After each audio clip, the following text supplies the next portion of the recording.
Good morning, Osceola County. Can you hear me? All right.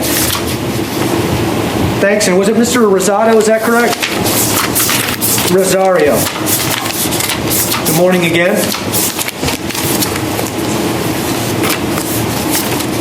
All right, for those folks out in Osceola County, my name is Keith Carson. I'm one of your circuit judges. Today is initial appearances. At initial appearances, my job is to make a determination as to whether there's probable cause for your arrest, which has already happened. We're going to talk about bond conditions that may get you back to your lives while the case is pending, if I'm able to consider bond in your case. The last thing we'll talk about is getting an attorney on board for you to represent your interests. First case that I have is Jonathan Abreu. Thank you.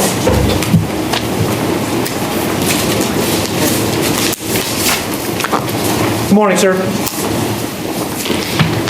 right. Sir, you were arrested based on an allegation of battery, domestic violence related. I have reviewed the charging affidavit. I do find probable cause for your arrest. I'm going to appoint the Office of the Public Defender to represent your interests. You're going to be granted a bond in the amount of $250 plus pretrial release conditions. Who's our pretrial release officer today? I can barely hear you. Is that microphone on?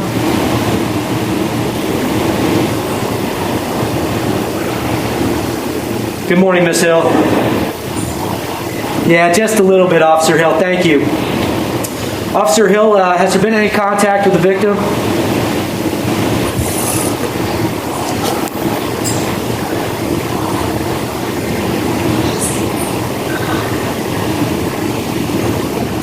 All right, thank you. I have noticed that pursuant to the pretrial release information sheet, the risk assessment is low. The court is going to allow no hostile contact between the defendant and the alleged victim. Sir, that means exactly what it sounds like. You're not allowed to get in each other's faces, no swearing, no putting your hands on her, obviously without her permission. And this occurred where? At a parking lot?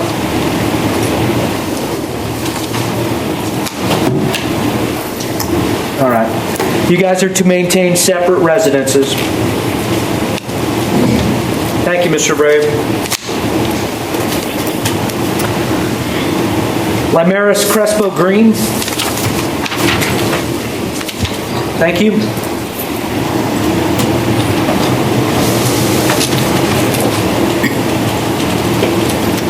Ms. Crespo Green, good morning.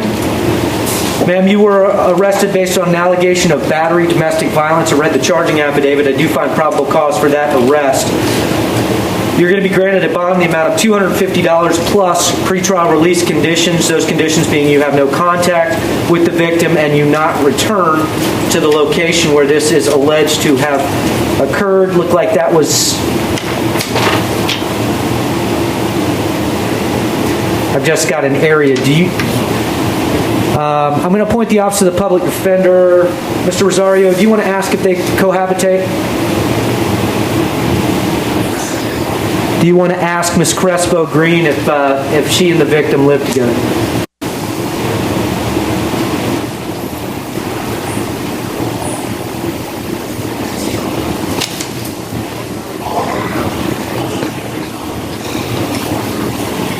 All right.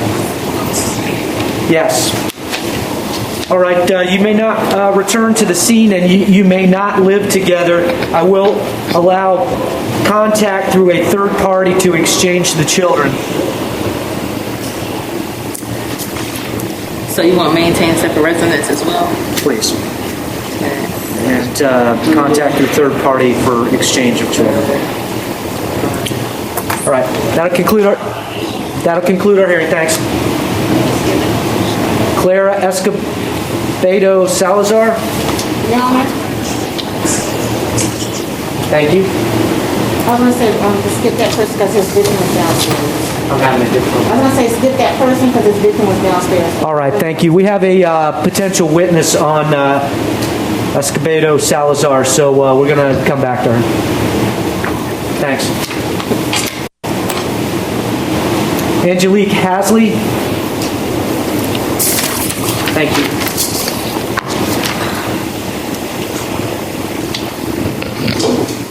Good morning. Is it Hazley or Hasley? Good morning, Miss Hazley. Miss Hazley, you were arrested based on an allegation of possessing controlled substance and possessing drug paraphernalia. I read the charging affidavit. I do find probable cause for that arrest.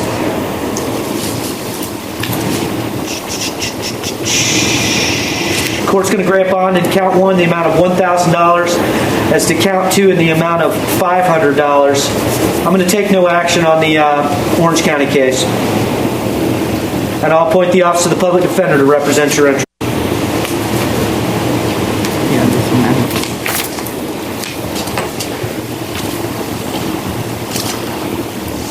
Franny Arlen Jimenez Leon. Thank you. Devontae Kelly.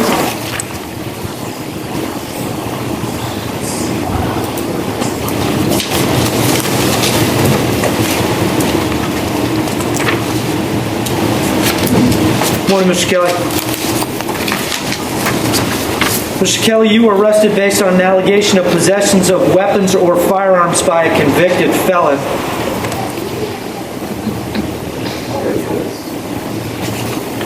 Let me take a look real quick.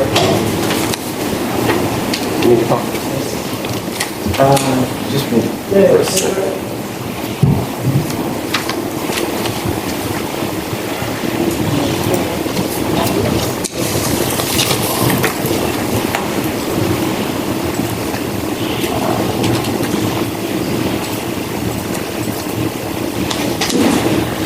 Court finds probable cause for the allegation of possessing a weapon by a convicted felon. There's also a second count of operating a motor vehicle without a valid driver's license. I find probable cause. Your bond onto that count will be $500. Now, I'm sorry. It's going to be pretrial release as to that count. Court will release you pretrial release on count 1 as well, the possession case. As a special condition of pretrial release, you are to possess no weapons or firearms, and you are not to drive without a valid driver's license. Do you understand? All right. So, straight PTR Straight on both. PTR on both. And you appoint. I'll appoint the Office of the Public Defender to represent your interests. Leon, Taritza Leon Vasquez.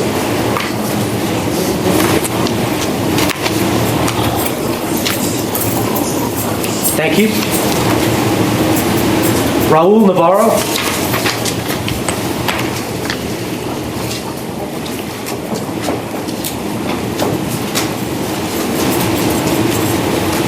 Morning, Mr. Navarro. Mr. Navarro, you were arrested based on an allegation of resisting an officer without violence and giving a false name or ID to a law enforcement officer. I find probable cause for both of those allegations. Bond in count 1 will be set in the amount of $250. Bond in count 2 will be set in the amount of $250. I'll appoint the Office of the Public Defender to represent your interests. Thank you. Timothy Shanuski.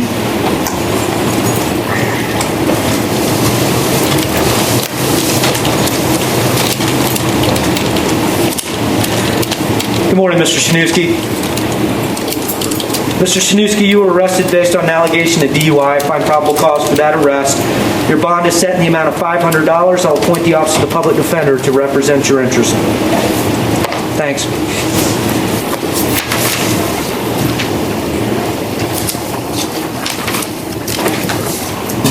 Let me take a look.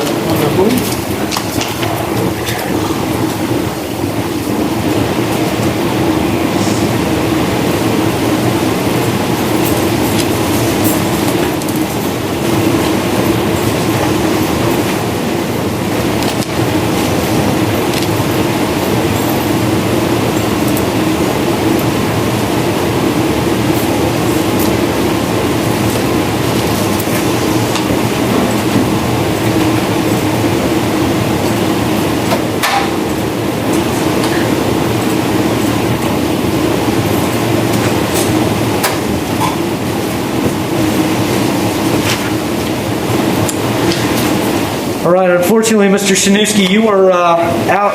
Your case was abated suspect you were out on ROR on your previous DUI and participating in the Osceola County diversion program. Court has probable cause. Do you believe that you have committed a new law offense of DUI while on ROR? I'm going to revoke your ROR in that 2020 CT 823. I'm going to set no bond in that case, and you're going to have to go in front of your trial judge in misdemeanor court to see if you can convince them that a bond is warranted. Sorry about that, Mr. Sanuski. All right, I'll appoint the Office of the Public Defender on that case as well. Raymond Smith.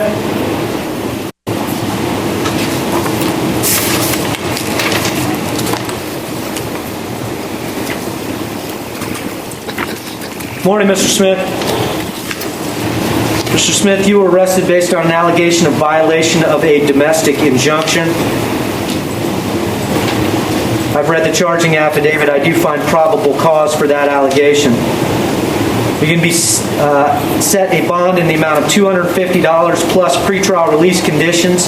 As a condition of your release, you are not to have any contact with the alleged victim in this case, and that is Jessica Powers. I understand that she wants to have contact with you, but apparently there's a injunction that appears to be still in place out of another state. So at this point, it's no contact. I'll appoint the Office of the Public Defender to represent your interests. Mr. Rosario, do they live together?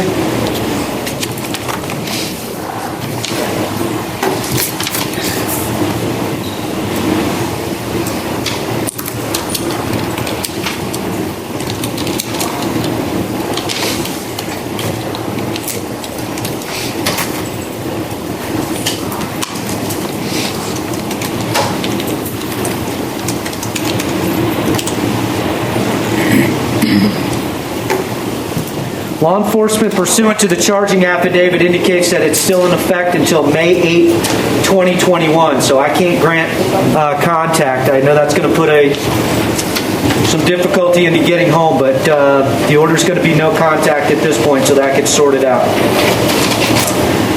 And if I didn't previously appoint the Office of the Public Defender, I'll also do so now. Thanks. Sean Smith.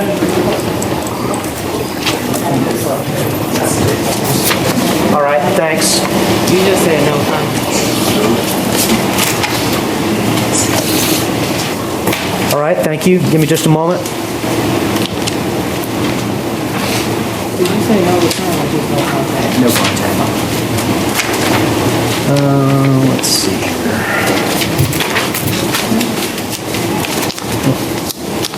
Let's see. Add.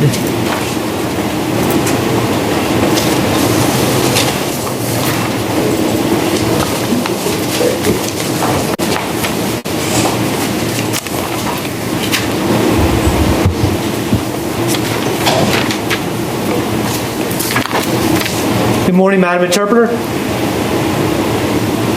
we have an interpreter on the line?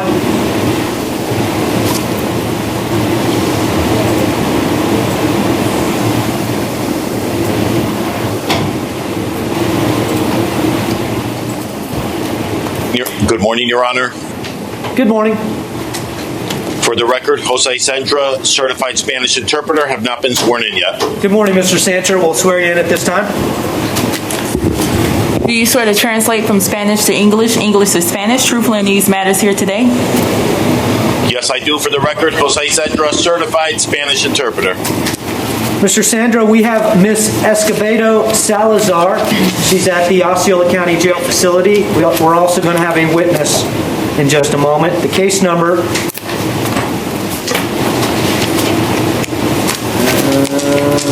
I don't know if I have a case number for you. I can give you a arrest number of 211017339. Thank you, Your Honor. Good morning, Miss Escobedo Salazar. Buenos días, señora Escobedo Salazar. Good morning. Sir, ma'am, excuse me, you are present before the court based on an allegation of battery domestic violence related. Señora, usted está enfrente de este tribunal con una supuesta alegación de agresión física en un entorno de violencia doméstica. I have read the charging affidavit and I do find probable cause for your arrest. He leído el informe policial y el expediente y veo motivo fundado para su arresto. I note that there is a witness present.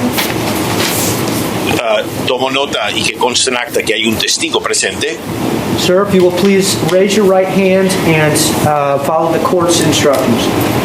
Señor, ¿sería usted tan amable de levantar la mano derecha y de seguir las indicaciones de la secretaria? Do you swear to tell the truth, the whole truth, and nothing but the truth? ¿Usted jura decir la verdad, toda la verdad y nada más que la verdad? Sí, señor juez. Yes, Your Honor. You may put your hand down, thank you. Baje la mano, gracias, y hable en voz alta. Would you please tell me your name? Por favor, señor, dígame su nombre completo para que conste en acta. Daniel Vargas Rueda.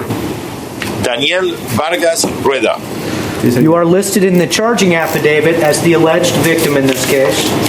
Usted en el informe del expediente se le nota aquí que es usted la supuesta víctima en la causa. I will be considering conditions of bond and contact provisions. Voy a tener en consideración la fianza y establecer los términos de contacto. Do you wish to give me some information regarding those decisions? Así que si usted desea, me puede dar cualquier tipo de información sobre esas decisiones que tomaré brevemente. Sí, fue un malentendido. La señora Clara Luz es la madre de mis niños y fue un malentendido, pero es una persona muy buena. Y quiero que en este caso nos disculpe por tomarle estas molestias. Your Honor, it was all just a big misunderstanding. Miss Clara Luz, she's the mother of my children. She's a good mother. I consider her a good person. And I would like to please ask the court to excuse all this misunderstanding.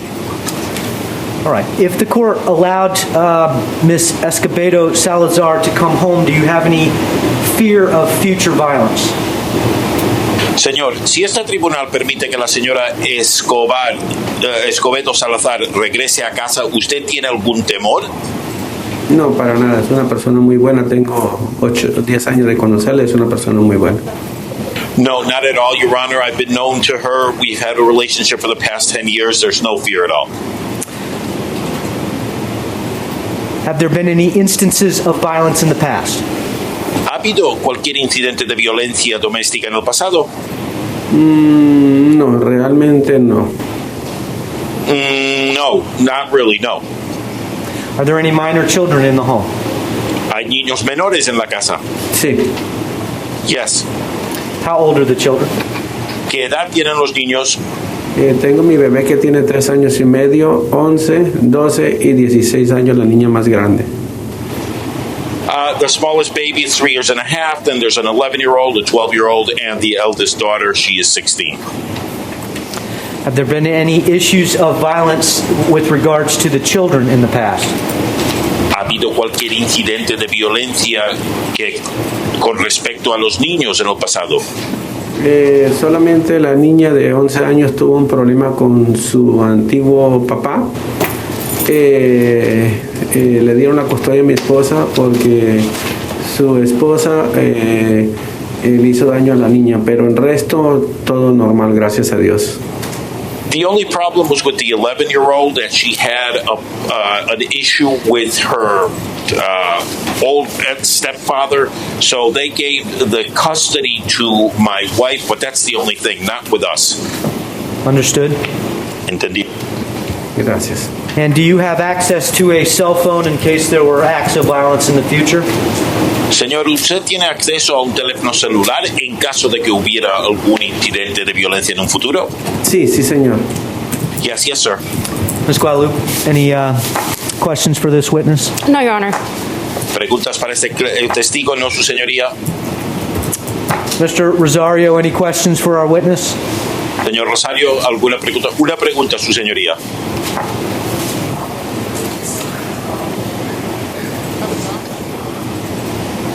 Señor, ¿usted trabaja? Sí, tengo mi propia compañía. Mi esposa es mi socia. Yes, I have my own business, and my wife, she's my partner.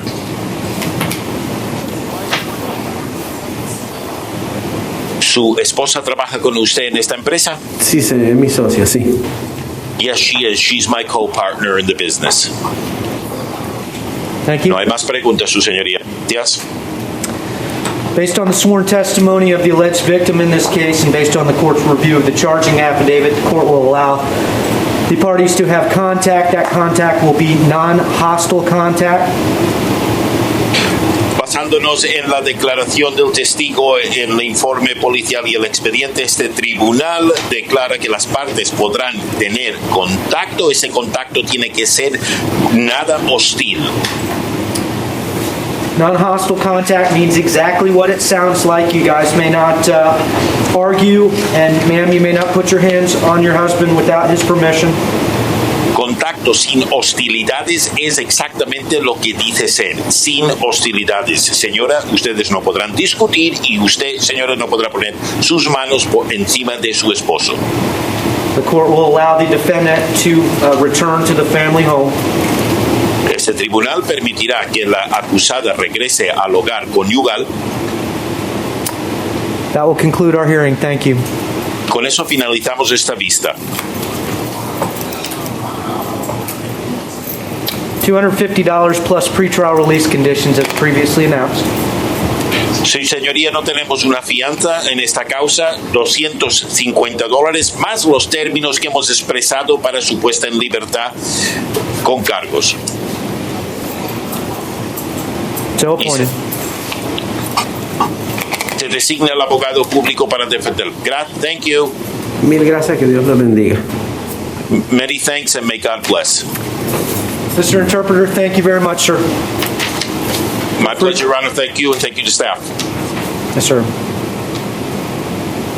Sean Smith.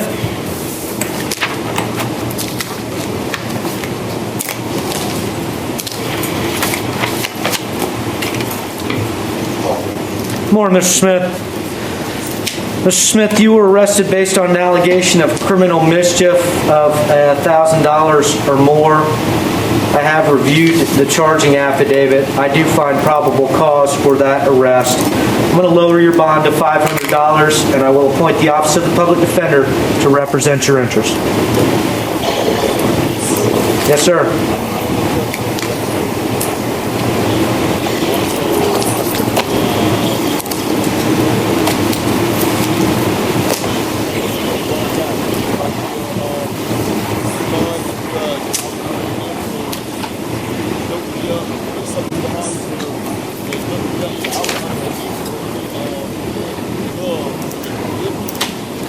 I understand.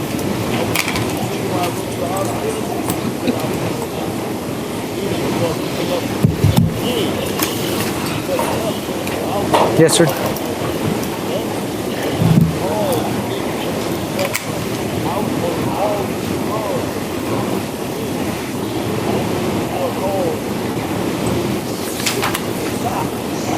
Yes, sir.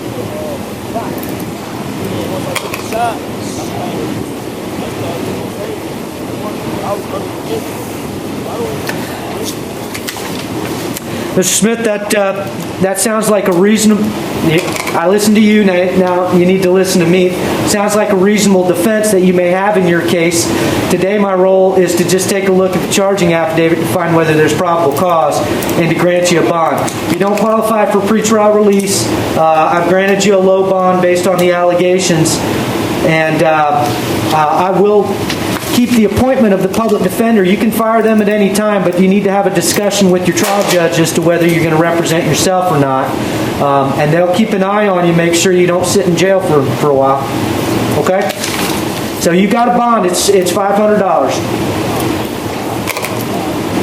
Yes, sir. All right. Thank you, Osceola County.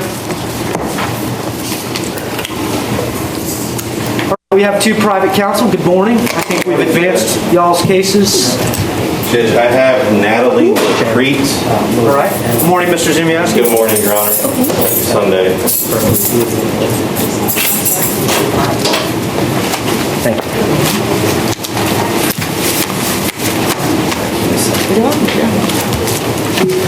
Do we have any witnesses here on behalf of Ms. LaCrete? Not that I'm aware of, Your Honor. All right, thank you.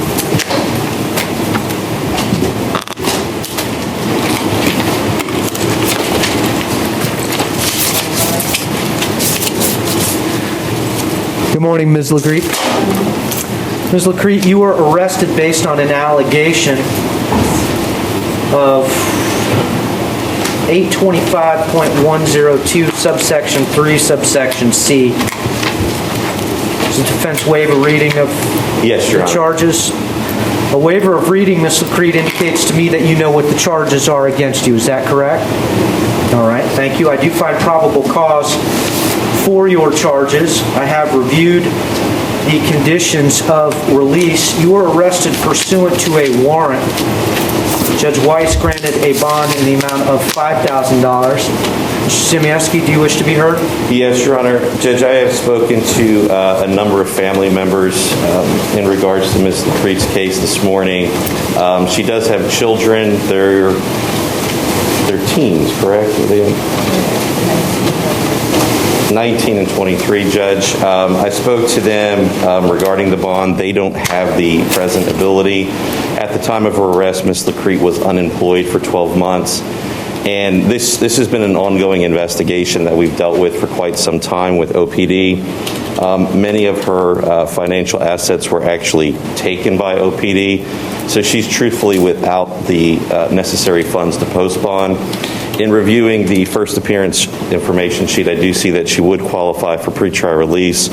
Looks like she has one prior misdemeanor conviction in 2013 for a no valid. So we would ask the court to consider her allowing her to bond out on pretrial release. Based on the court's review of a lack of an appreciable criminal history, the court is inclined to release her to the pretrial release program with the following conditions.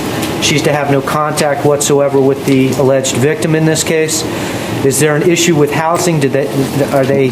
No, Your Honor. Okay. All right. She's not to return to the home of the alleged victim.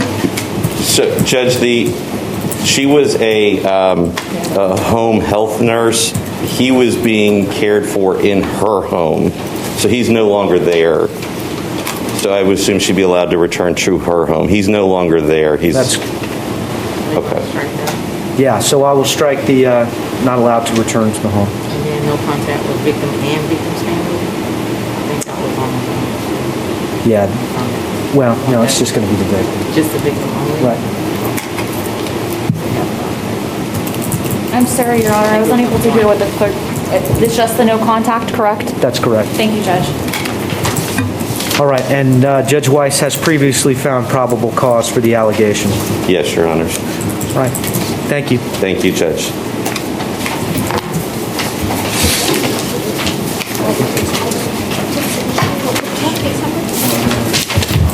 What's the name, please? That's the last name. Wait, what's the first name? Next case that I have is Jared Mobley. Counsel, are you ready on Mr. Mobley's case? Can be. I gave the state the information, so they're looking it up now. Matthews Bark on behalf of Mr. Mobley. Good morning, Mr. Bark. Good morning, Your Honor. Nice to see you. Likewise. You should be advised that the victim in the case, Brinley Donovan, is present. All right. She does wish to be heard. Shall I call her now? Let me make a probable cause determination. I have reviewed the charging affidavit. I do find probable cause for the allegations contained, which is burglary of a dwelling with an assault or battery and battery domestic violence related. I'll note that we have a witness who is present. Ma'am, we're going to place you under oath.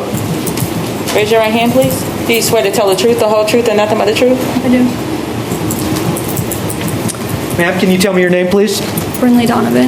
I'm having a really tough time hearing you. That's a pretty directional microphone, so if you'll get close to the microphone, that'll help us. Yeah, Brinley Donovan. Thank you, Ms. Donovan. And you are listed as the alleged victim in this case. Today I'm going to be making some determinations as to conditions of bond and whether there should be contact between you two. Do you wish to give me any information regarding those decisions? Can you say that again? I'm going to be making a decision as to conditions of release and whether there should be contact between you two. Do you wish to give me some information about those decisions? And I need you to get close to the microphone again. I'm sorry. Yeah, I'm not in fear of Jared Mobley. I think he was intoxicated. I'm not in fear for my life of him. I think he's a good person. Is alcohol seem to be a common theme in some of the issues? A couple times. I wouldn't say a common theme.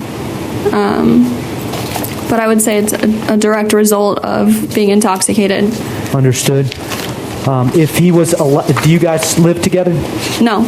All right. If he was allowed to have no hostile contact with you, is that something that you would be amenable to, or would you prefer that the court ordered no contact? I would be fine with no hostile contact, if that's an option.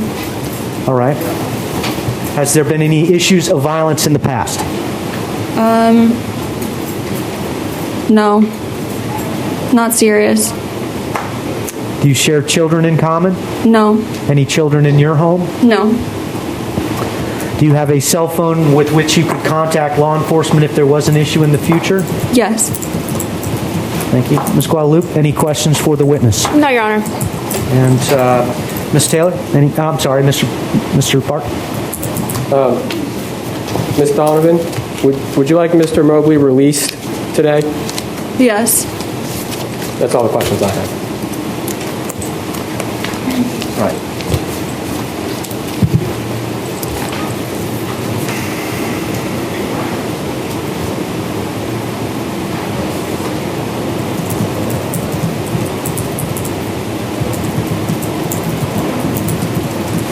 Additional witnesses, Mr. Park? No, that's all I have, Your Honor. Right, thank you. I have reviewed Mr. Mobley's charging affidavit. I had note that the risk assessment pursuant to the information that the court has indicates a low risk assessment.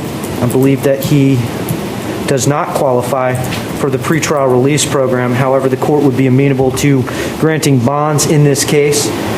Bond in count 1 would be set in the amount of $2,500 as to count 2 in the amount of $500.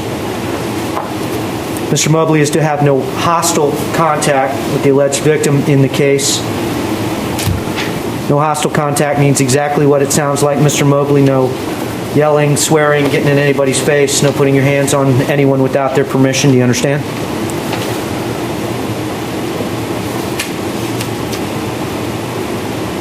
The court is going to make as a condition of your bond that you are to possess or consume no alcohol, and you may not return to the 125 North Hillside Avenue address. You do not have any personal belongings there, is that correct? No? All right. Thank you. State, anything further? Nothing further, Your Honor. Mr. Bart? No, Your Honor, thank you. All right. Thank you. That will conclude our hearing. Have a nice weekend.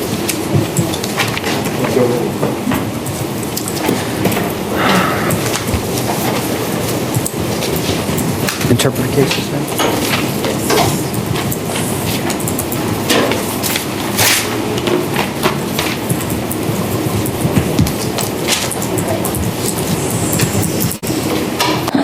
Good morning, Your Honor.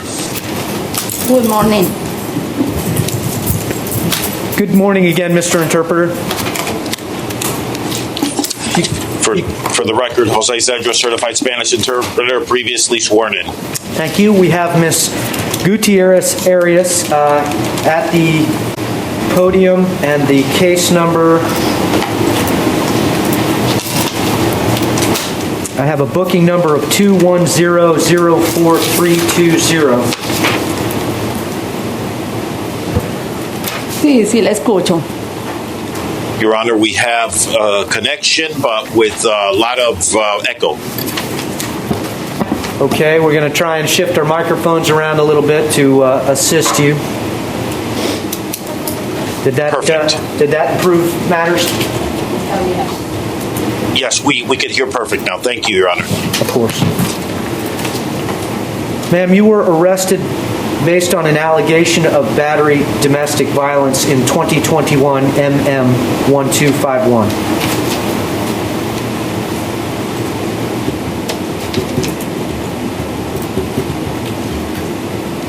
I find probable cause for that allegation. The court will be setting a bond in that case in the amount of $1,000. You are to have no contact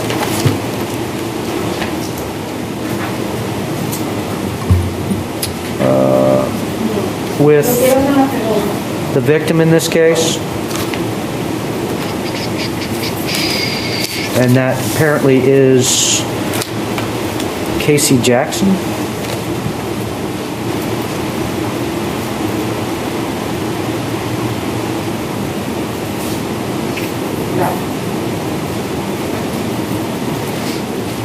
All right, give me just a moment.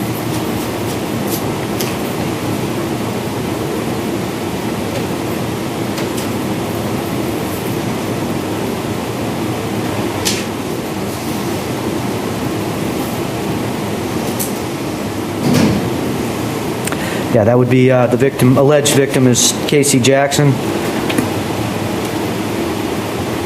Do you and Mr. Jackson, well, I'm going to appoint the Office of the Public Defender. Ms.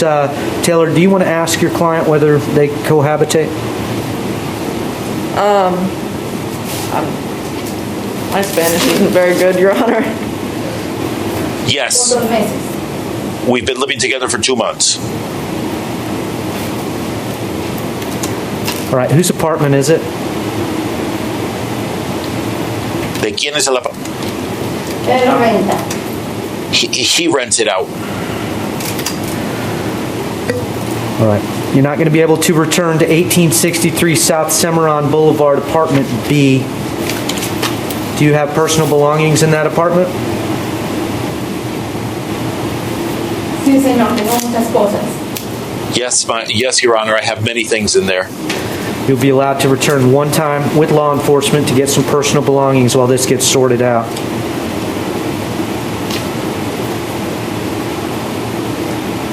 I also note that you are out on your own recognizance on a felony allegation in 2020 CF 11205. Court is going to revoke your ROR in that case. I understand you are participating in the pretrial diversion program. Court is going to set bond in the amount of none, as I have probable cause to believe you have committed a crime alleging violence while on a form of release. I will appoint the Office of the Public Defender to represent you in each case.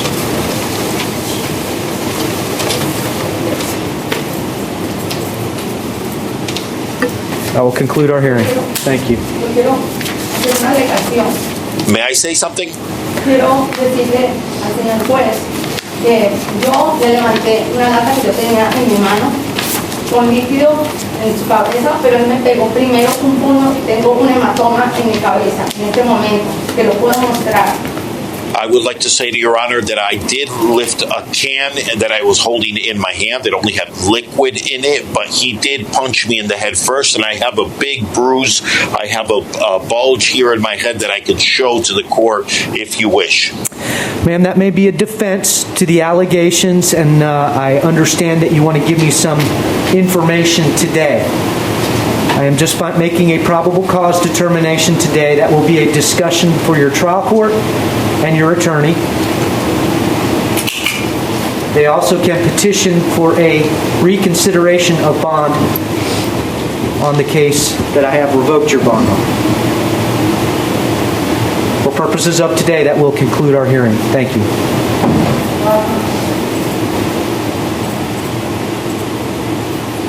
Entonces, ¿qué significa? Que no puedo pagar la fianza, no salir, o si puedo salir y pagar la fianza después. So what does that exactly mean? That I do not have a bond? I cannot bond myself out? I just have to wait here till everything's resolved? Your attorney will get you in front of the trial court on the case in which you are participating in pretrial diversion. I have revoked your release on that case based on the allegation of a new law offense. So you are correct.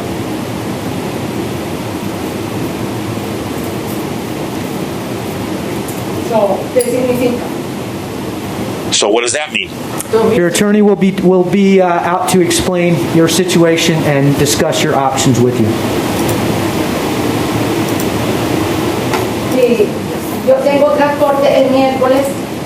Yo tengo otra corte el miércoles de otro caso que yo tengo. Y tengo un caso de custodia de niños. Tengo mi hija en el departamento de Social Services. Tengo que ir a una corte también en el courthouse de Downtown. So I have another case. I have another date on Wednesday, and I also have another case with the custody of my child. She's in the hands of social services of the department, but I have to be downtown on Wednesday. I've made a note of that for you. Okay. Your attorney is aware of those hearings, and they will be notifying those courts and attempting to arrange your participation. Thank you. ¿Cuánto tiempo voy a estar acá? On video. Alejandro Marin Hidalgo.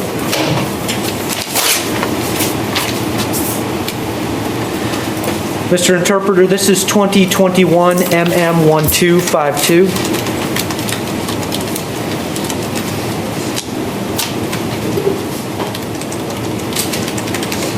Good morning, sir. Good morning. Mr. Marin Hidalgo, you were arrested based on an allegation of battery, domestic violence related. I have read the charging affidavit and find probable cause for that arrest.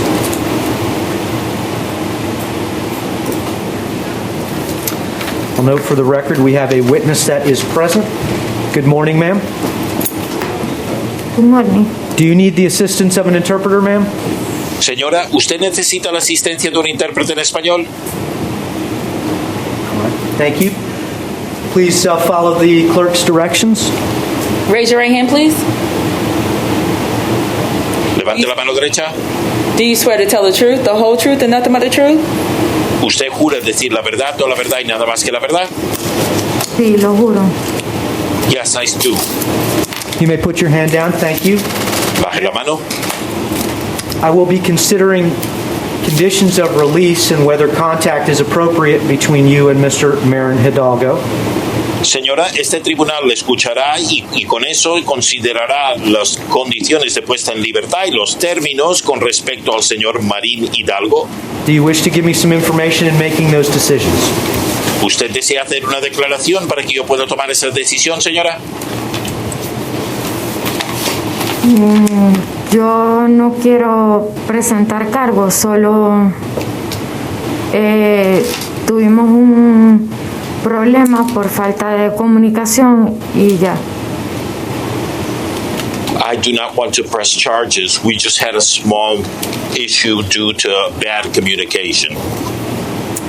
If the court considered allowing contact between you and Mr. Marin Hidalgo, are you in fear of further acts of violence?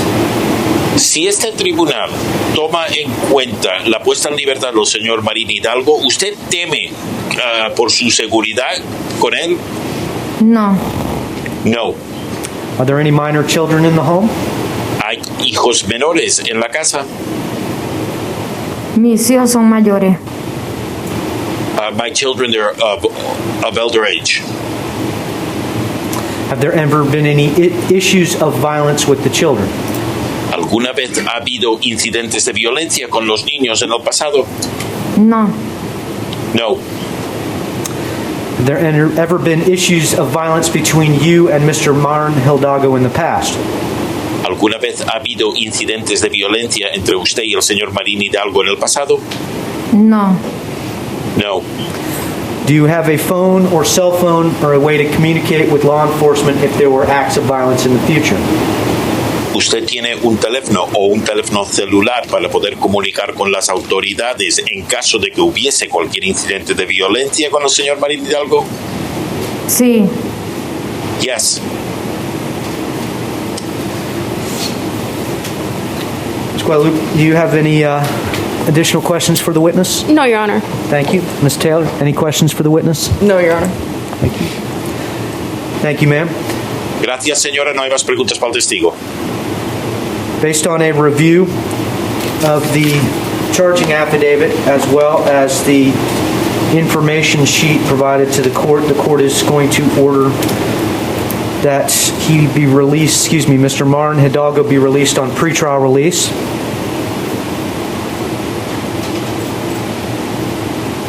As a condition of pretrial release, he is to have no hostile contact with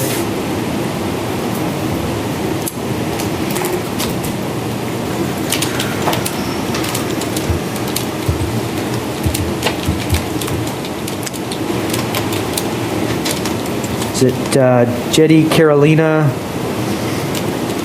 Soto de Marin? Yes. Yes. No hostile contact means exactly what it sounds like. You may not argue loudly. You may not push, shove. You may not get in each other's faces. Do you understand, sir?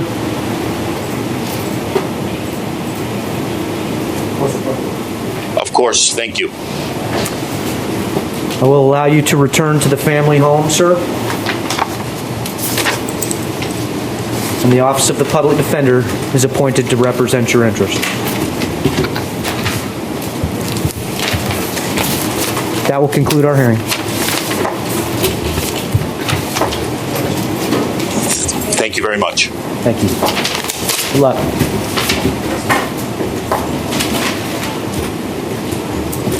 Axel Tejeda Costa.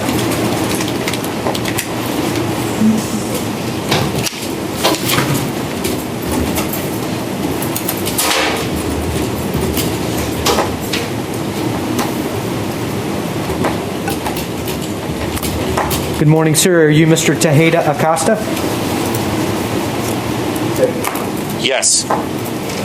Sir, you were arrested based on an allegation of battery, domestic violence related.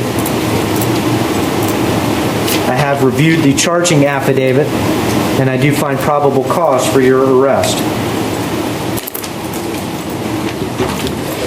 Based on a review of your criminal history and a risk assessment, you will be released to the pretrial release program. As a condition of that program, you are to have no contact with the alleged victim in this case. And that would be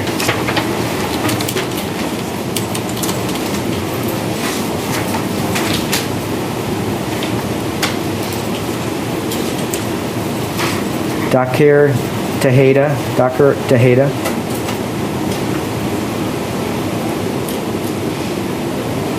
Is that your brother? Yes. I'm going to appoint the Office of the Public Defender to represent your interests. Do you live in the same house as your brother?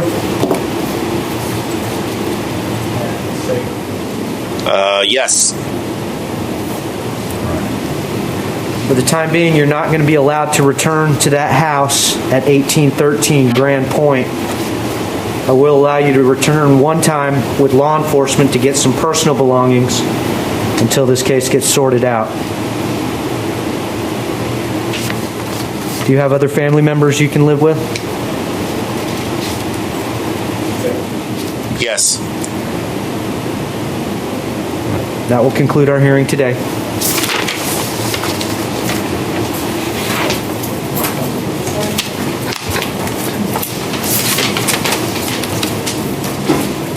Elmer Osorio Rivera.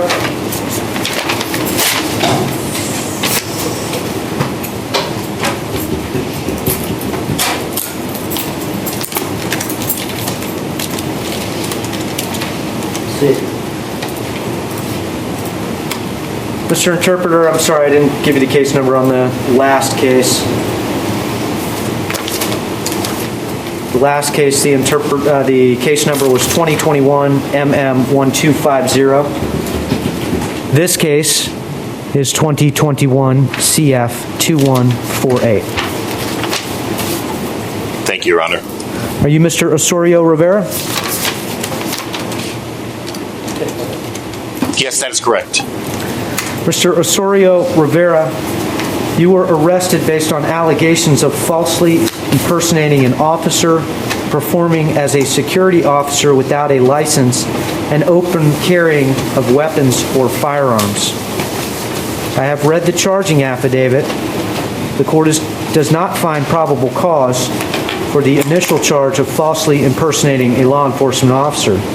I do find probable cause for counts 2 and 3, performing as a security officer without a license and open carry of a weapon or firearm.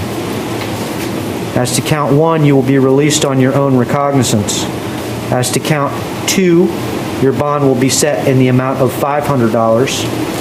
As to count 3, your bond will be set in the amount of $1,000, with the special conditions that you possess no firearms or weapons, and that you not operate as any security officer without a valid Florida license. I will appoint the Office of the Public Defender to represent your interests. Thank you.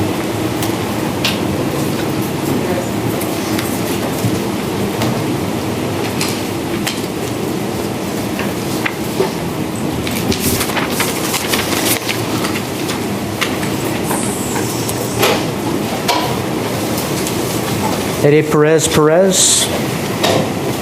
Mr. Interpreter, the case numbers are 2021 437.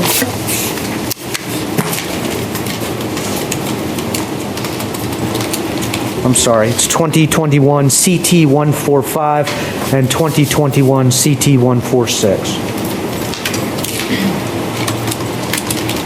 Good morning, sir. You are Mr. Perez, is that correct? Yes. Mr. Perez, you were arrested based on 2 allegations.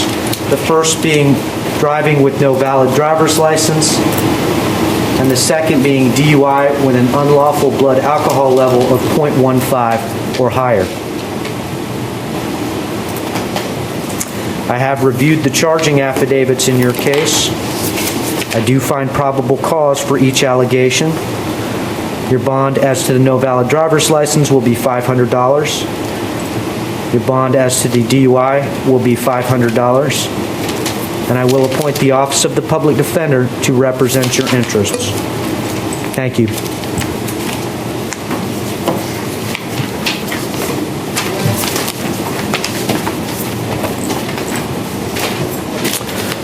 Joel Ramirez. Mr. Interpreter, the case number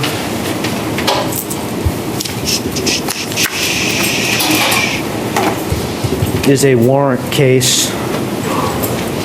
The number that we have is LCS 21-2000660.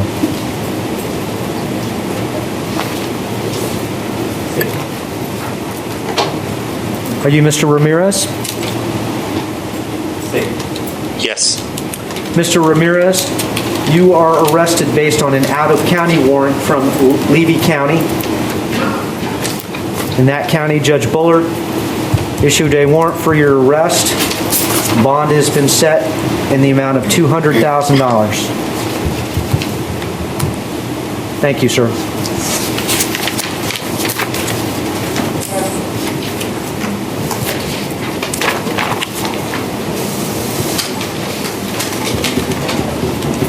Jose Saray Pardo.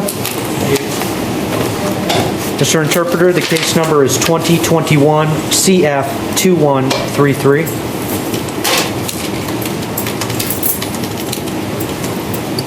You are Mr. Saray Pardo? Yes. Yes, sir. Sir, you were arrested based on an allegation of trespass on a designated construction site. I have reviewed the allegations against you and I find probable cause for your arrest. I will appoint the Office of the Public Defender to represent your interests. Your bond is set in the amount of $1,000. Thank you, sir. Your Honor, Yes. the defendant has an immigration detainer that he needs to be advised of. Right, thank you. Apparently, there is an immigration detainer, so you need to be advised of that in advance of considering posting bond. Even if you expended the resources to post bond, you might not be released based on that detainer. If you have any additional questions, you can ask your appointed attorney. Thank you.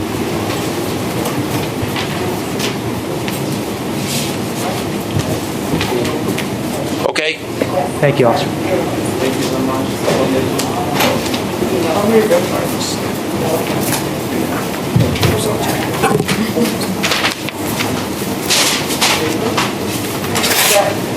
Is that the last of our interpreter cases? I believe so, Judge. I have a Terry West, but that doesn't sound like him. Yes, Your Honor. Mr. Interpreter, I think that was the last of our interpreter cases. Thank you for your help. Your Honor, respectfully, may the interpreter inquire with the staff if any of witnesses for domestic violence in the public will need the interpreter before I log off? He said no. Okay, we're having a lot of negative head shakes, so I think the answer is no. Thank you very much, Your Honor. Thank you. Thank you for your assistance. You are Ms. West? Good morning, Ms. West. Ms. West, you were arrested based on an allegation of battery domestic violence related. I have reviewed the charging affidavit. I do find probable cause for your arrest. I understand that this particular inmate was not interviewed for consideration for pretrial release. That's correct, Your Honor. All right. I'm going to grant you a bond with of $500 with the special conditions of bond. You have no contact with the alleged victim, and you not return to the 528 Glen Road address. Do you have personal belongings at that address? Yes, I am there. I'm going to let you return one time with law enforcement to get some personal belongings while this gets sorted out. In the alternative, if you qualify for pretrial release, the court will approve pretrial release with the same conditions of pretrial release. So do you want to do bond or PTR? Correct. If qualified? So that might save you the bond money if you qualify, and they'll be out to talk to you soon about those requirements. Thank you. Very good.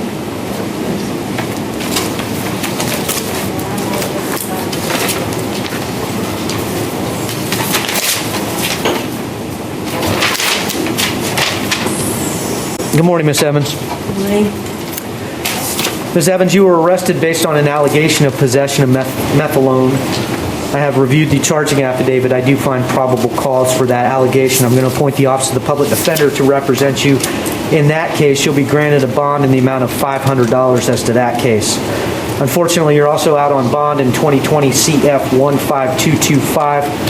The court has probable cause to believe you committed a new law offense while you were released on bond.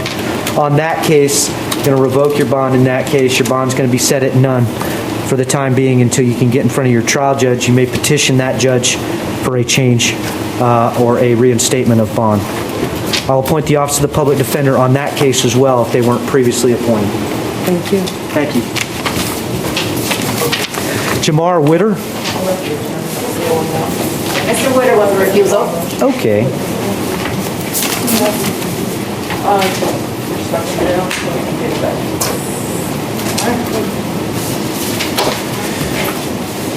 Ms. Taylor, Mr. Witter was, are you Mr. Witter? No, sir. Oh.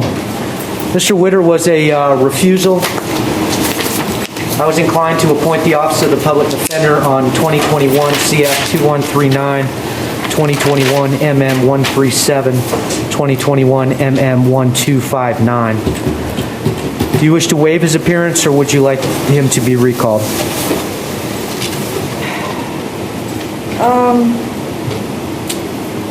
He was a refusal. He wasn't a quarantine. He was a refusal. I guess we can go ahead and waive his appearance then.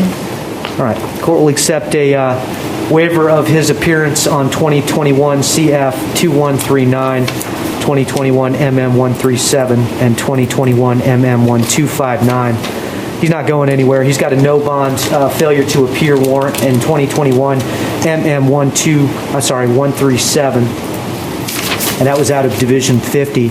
court finds probable cause for aggravated assault with a deadly weapon and carrying a concealed weapon, bonds in that case will be set in the amount of $5,000 as to count 1 and $1,000 as to count 2.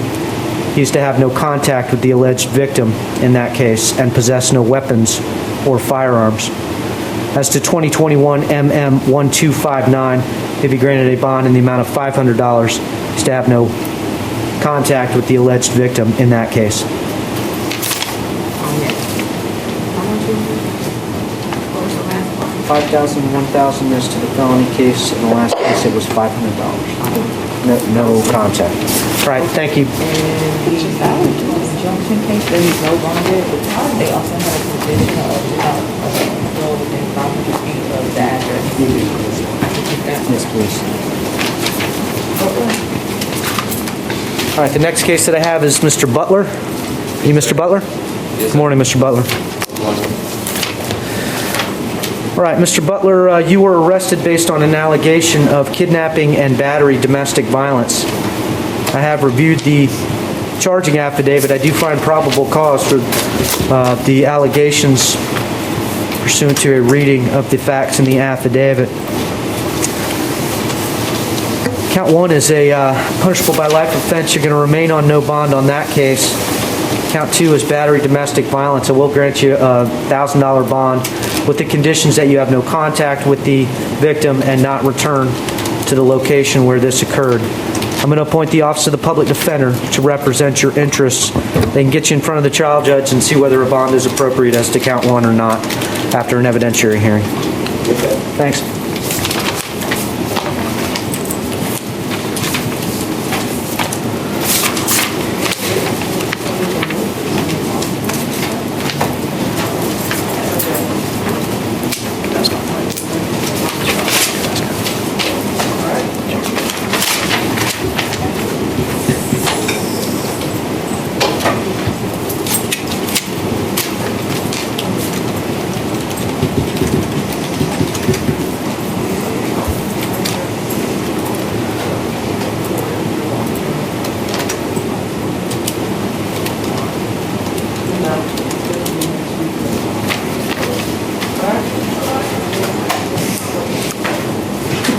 To Jerry Kadeska.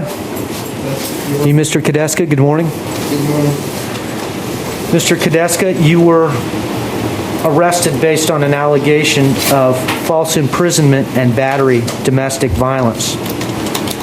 I note that we have a witness present. Good morning. Good morning. We're going to place you under oath at this time. Raise your right hand, please. Do you swear to tell the truth, the whole truth, and nothing but the truth? Yes.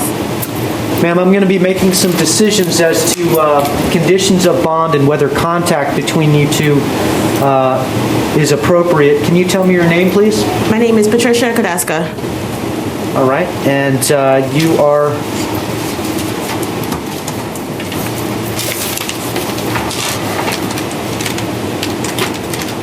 listed as the alleged victim in this case. Do you wish to give me any information in making those decisions? Yes, it was just a misunderstanding. Can I get you a little closer to the microphone? Thank you. Sure. It was a misunderstanding between us. All right.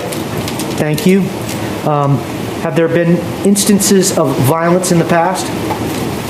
Not violence, just disagreements. Okay. Do you have a means of communication such as a cell phone in case there were issues of violence in the future? Yes. If the court considered allowing you to have contact or Mr. Kadeska to have contact with you, does that place you in any fear of further violence? No. Do you live together with Mr. Kadeska? Yes. All right. Do you wish to have Mr. Kadeska return to the home? Yes.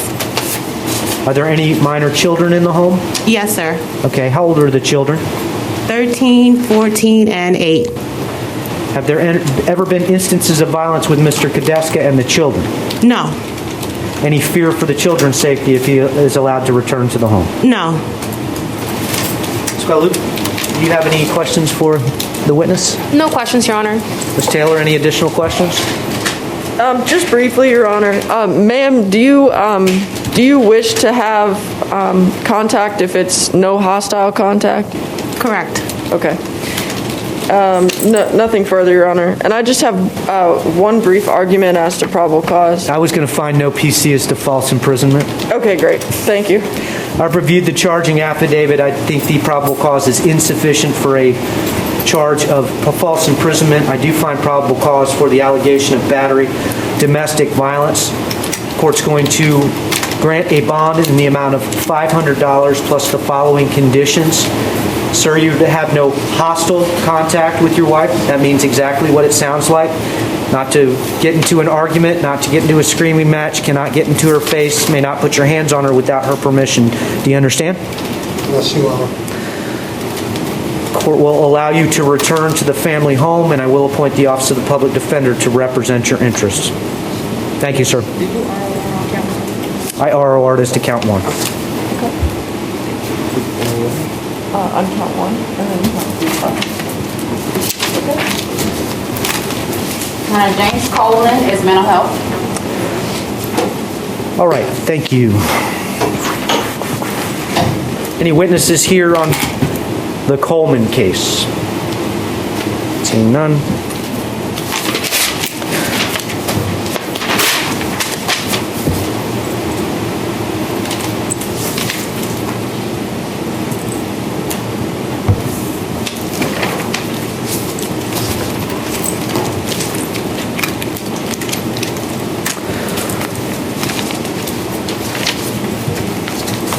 All right, Mr. Coleman is unable to attend court based on a condition. Court's going to appoint the Office of the Public Defender in 2021, CF 2089. Ms. Taylor, do you wish to waive Mr. Coleman's appearance, or would you like him recalled? Judge, for this one, I think I'd like a recall, the domestic, just so they can hear the conditions and there's Understood. no confusion. All right, we will reset Mr. Coleman's case for tomorrow in front of the regular IA judge.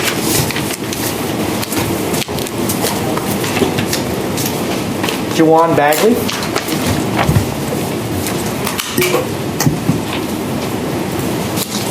Morning, Mr. Bagley.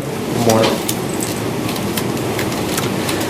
All right, I note that I believe we have a witness on Mr. Bagley's case. Mr. Bagley, you were arrested based on an allegation of battery, domestic violence related. I have reviewed the charging affidavit, and I do find probable cause for the charge of battery, domestic violence. I'll note for the record we have a witness who is present. Ma'am, good Yes. morning. We're going to place you under oath. Raise your right hand. Do you swear to tell the truth, the whole truth, and nothing but the truth? Yes. All right, ma'am, can you tell me your name, please? Jamaica Dawson. All right, thank you.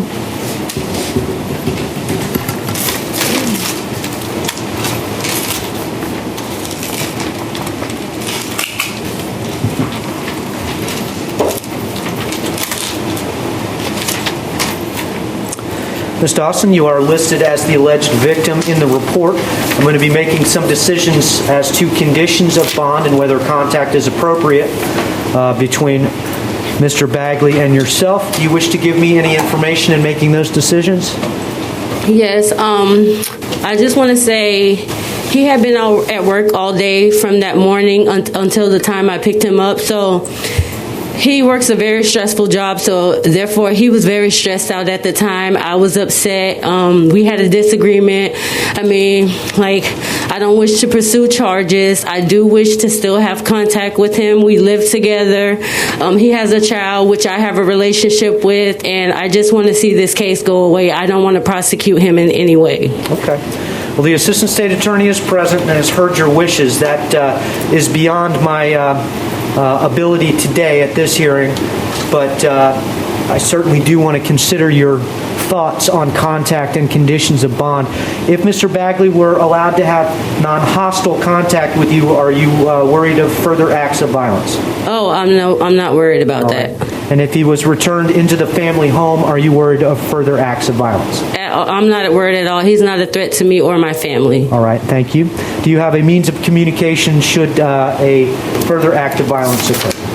I do have a means of communication, but I don't have any thoughts of any more violence or anything happening. All right. Thank you. You're welcome. Ms. Guadalupe, any questions for the witness? No questions, Your Honor. Ms. Taylor? No, Your Honor. Right. The court notes that pursuant to the risk assessment information sheet, the risk assessment is a low assessment. Mr. Bagley does qualify for the pretrial release program, and he will be released to pretrial release with the following conditions: that he have no hostile contact with the alleged victim, Ms. Dawson. He will be allowed to return to the family home. Mr. Bagley, no hostile contact means exactly what it sounds like. You may not get into a loud verbal argument. You may not get in anyone. You may not get in Ms. Dawson's face. You can't put your hands on her without her permission. Do you understand? Yes, sir. All right. And I think I've previously appointed the Office of the Public Defender to represent your interest. Good luck to you, sir. Thank you. Thank you.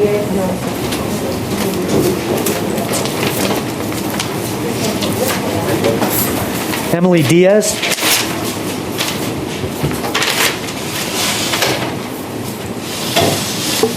Good morning, Ms. Diaz. Good morning, sir. Ms. Diaz, you were arrested based on an allegation of battery domestic violence related. I took a look at the charging affidavit, and I do find probable cause for your initial arrest. I note that we have a witness present. Could you tell me your name, please? My name is Nicole Diaz. Thank you, Ms. Diaz, and we're going to place you under oath. Raise your right hand. Do you swear to tell the truth, the whole truth, and nothing but the truth? Yes. Ms. Diaz, you've heard the proceedings this morning. I'm going to ask you whether you have any information with which I can consider the following issues: whether contact is appropriate between you and Ms. Diaz, and whether you wish for Ms. Diaz to return to the family home. Do you have any information regarding those decisions? Yeah, so it's okay if we keep contact, and it's okay if she returns home. All right. We had a simple misunderstanding, a minor inconvenience that led to things out of hand. She doesn't deserve to be put through this. So I just hope that no cases are charged against her and you guys are able to forgive her. All right, thank you. If she was allowed to return to the home and have non-hostile contact with you, do you fear any more issues of violence? No. Have there been issues of violence in the past? No. Any children shared in common? No, we just have 2 dogs. All right. Do you have a means of communication if there were any alleged future acts of violence? I'm sorry, can you repeat the question? Do you have a cell phone or a telephone at home that you could call law enforcement if you felt that you were in danger? Yes, sir. All right, thank you. Ms. Guadalupe? I have no questions, Your Honor. Ms. Taylor? No, Your Honor. All right, based on the sworn testimony of the alleged victim in this case, as well as a review of Ms. Diaz's prior criminal history and a below-average risk assessment, the court is going to release Ms. Diaz on pretrial release with the following special conditions. You're to have no hostile contact with Nicole Diaz. Tell me your name one more time. Nicole Diaz. Ms. Diaz. That means exactly what it sounds like. No loud verbal fights. You can't get in her face. You can't put your hands on her without her permission. Do you understand? Yes, sir. All right. The court will allow you to return to the family home, and I will appoint the Office of the Public Defender to represent your interests. Thank you. I have a question. Yes, ma'am. Is she being released on bond or is she just being released? Straight pretrial release, so there will be no monetary bond. They're going to get some information and process her out. She should be out in a couple hours. All right, thank you, sir. Yep, thank you.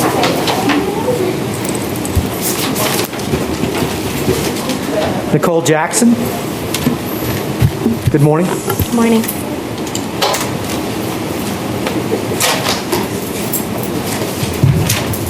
Ms. Jackson, you were arrested based on an allegation of battery dating violence. I reviewed the charging affidavit. I do find probable cause for your initial arrest. I'll note for the record that we have a witness present. Good morning, sir. Good morning. Sir, if you'll follow the clerk's instructions. Raise your right hand. Do you swear to tell the truth, the whole truth, and nothing but the truth? Yes. All right. Sir, you're going to have to bend down pretty far to get near that microphone so I can hear you. I apologize for that. Yes, sir. Inconvenience. Can you tell me your name, sir? Kyle Embry. Thank you, Mr. Embry. You are listed as the alleged victim in the charging affidavit. I'm going to be making some decisions as to whether it is appropriate for Ms. Jackson to have contact with you, and I will be asking whether you guys cohabitate or live together. Do you wish to give me any information regarding those decisions? No, sir. Okay.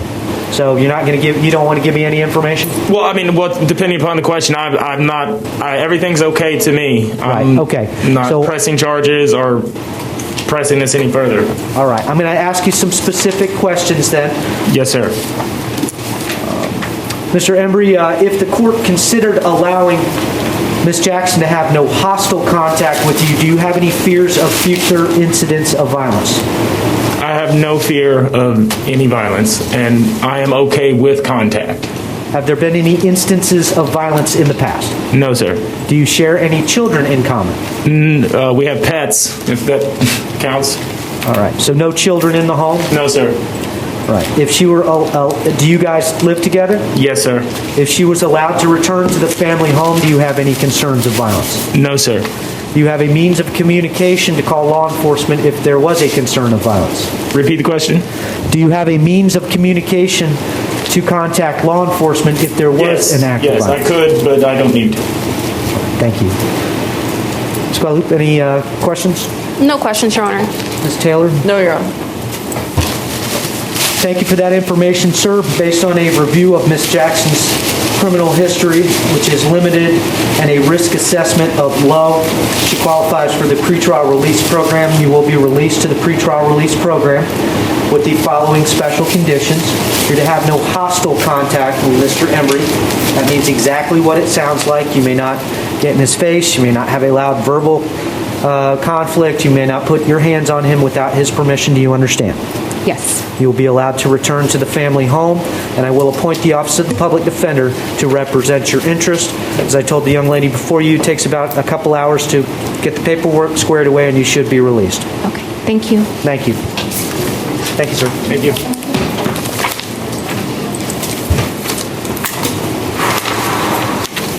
Chris Kolzinski. Good afternoon, sir. Mr. Kolzinski, you were arrested based on an allegation of battery dating violence. I have reviewed the charging affidavit, and I do find probable cause for your initial arrest. I'll note for the record that we have a witness present. Ma'am, we're going to place you under oath. Raise your right hand, please. Do you swear to tell the truth, the whole truth, and nothing but the truth? Yes. All right. If you'll get close to that microphone for me. Thank you. Ma'am, can you give me your name? Regina Dennison. All right. You're very soft-spoken. I think it was Miss Dennison. Is that correct? Yes, Your Honor. All right. Miss Dennison, I'm sorry. I know this is probably uncomfortable, but if you could speak up nice and loud into the microphone. Okay. I'm going to be making some decisions as to whether contact is appropriate and whether Mr. Kolzinski may have contact with you. And then I will be inquiring as to whether you guys live together or cohabitate. Do you wish to give me any information on some of those decisions? Yes, I'd like for the charges to be considered dismissed. It was a big miscommunication. All right, I understand. Dismissal of charges is a state function. That's not something that the court can do upon request. However, an assistant state attorney is present and will make note of your wishes, and there may be a process that you'll be advised of as to how to formally go about that. If I ordered no hostile contact between Mr. Kolzinski and yourself, is that something you are seeking? And do you fear any further instances of violence? No, Your Honor, I'm not seeking it, and I don't fear any further. I don't have any further fear. Okay, so do you wish to have no contact with Mr. Kolzinski at this time? No. Okay. Yes, I would like contact. Understood. Okay. All right. If the court... Okay, and you've answered the question that if I allowed no hostile contact, you would not fear any acts of violence, correct? No. Have there been acts of physical violence in the past? No, Your Honor. Do you guys cohabitate? Do you live together? No, Your Honor. All right. Thanks.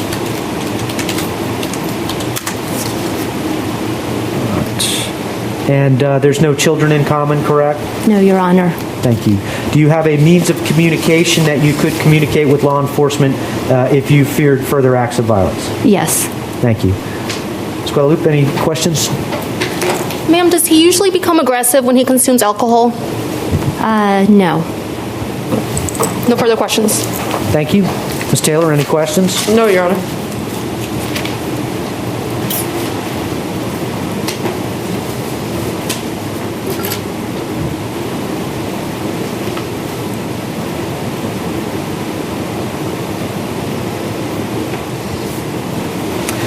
All right, thank you. I have reviewed Mr. Kolzinski's prior criminal history. It is limited. His risk assessment is below average. And as such, he qualifies for release on the pretrial release program. As a condition of pretrial release, Mr. Kolzinski is going to have no hostile contact with Ms. Dennison. Mr. Kolzinski will not be allowed to return to Ms. Dennison's residence until this gets sorted out, and that's 307 Main Street. As a condition of pretrial release, Mr. Kolzinski is to consume no alcohol. And as a condition of pretrial release, he will be randomly tested for any alcohol in his system. And Mr. Kolzinski will not frequent any place for the sole purpose of the sale of alcohol.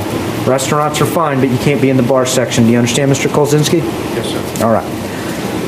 I will appoint the Office of the you don't qualify for the services of the Public Defender's Office based on your stated amount. You'll need to talk to some of the private counsel in town. There's some good ones. Should this case proceed, at this point, the charges have not formally been filed against you. All right. Thank you. That will conclude our hearing. Thank you.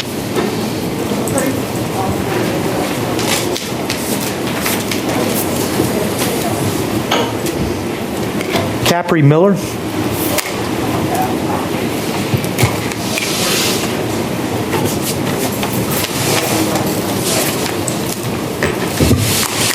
Morning, Mr. Miller, or good afternoon.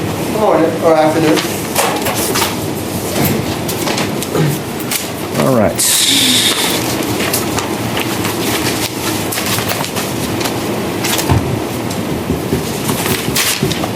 Mr. Miller, you were arrested based on an allegation of tampering with a witness domestic related. I took a look at the charging affidavit. I do find probable cause for that allegation. Bond is going to be set in the amount of $1,000. Not to have contact with Carrie Ann Miller, and you're not to return to the Conroy Road, apartment 638 address. Do you have personal belongings there? Yeah, but not really. Okay. Yeah. I'll allow you to return one time if you need to with law enforcement to get those personal belongings if you need them while this gets sorted out. Okay. All right, and I'll appoint the Office of the Public Defender to represent you.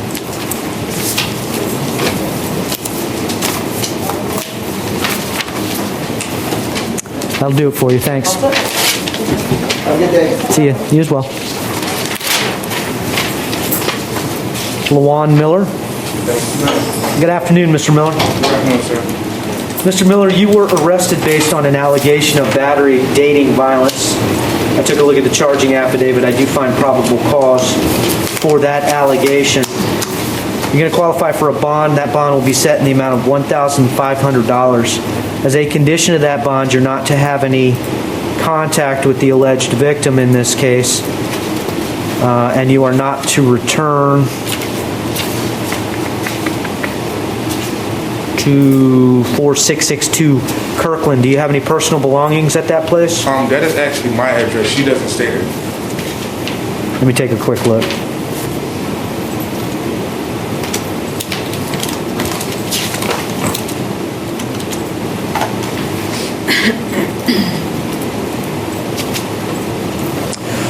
Right, the court's going to amend that to you are to maintain separate residences from the victim. So if she's there and you get back there, you cannot be there. Do you understand? Yes, sir. All right. And I will appoint the Office of the Public Defender to represent your interest. Thank you, sir.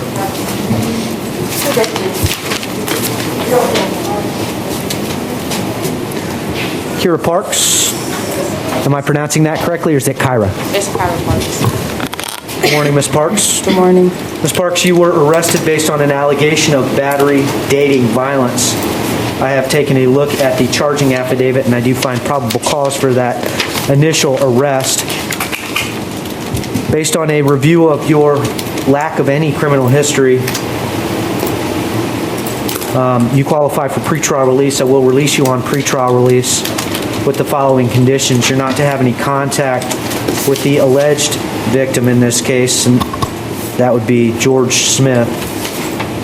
And you're not going to be able to return to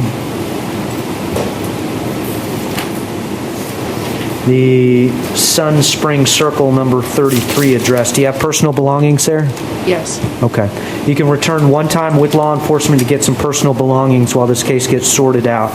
And I'll appoint the Office of the Public Defender to represent your interest. Okay, thank you. Thanks.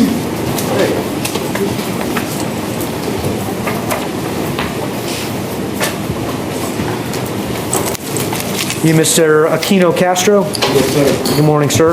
Good morning. I said good morning. It's good afternoon. Mr. Aquino Castro, you were arrested based on an allegation of possessing cocaine in 2021 CF 2124. I find probable cause for that allegation. Your bond set in the amount of $500, and I will appoint the Office of the Public Defender to represent your interest on that case. Unfortunately, you're out on bond for the same type of offense in 2021 CF 1190. I'm going to revoke your bond in that case. At this time, your bond's going to be set at none. Your attorney, Ms. Barrow, will be notified of that decision, can get you in front of your trial judge, and they'll make a determination as to whether bond is appropriate. I'll appoint the Office of the Public, it looks like you already have the Public Defender's Office, but I'll appoint the Office of the Public Defender on that case as well. So you're going to be with us a little while longer while that other case gets sorted out. Thanks. Judge, I don't typically make arguments when there's an out on bond case, and I know the court has authority to revoke the release. I just wanted to point out something in the affidavit. Okay. The officer states, I notified Aquino he didn't do anything wrong and he was free to leave. I asked if I could search his person. He hesitated and refused. And then the officer asked if he could empty out his pockets. Obviously, I'm not here to argue a motion to suppress, but based on the fact that this arrest very well may have been based on an illegal search, I would just ask if the court may be inclined to set a new bond on the out on bond case. That's a reasonable request, and I had the same concern regarding the search, Ms. Taylor. Obviously, I've got to assume that the allegations in the affidavit are true for a probable cause determination. However, I do think, let me take a quick look at a criminal history.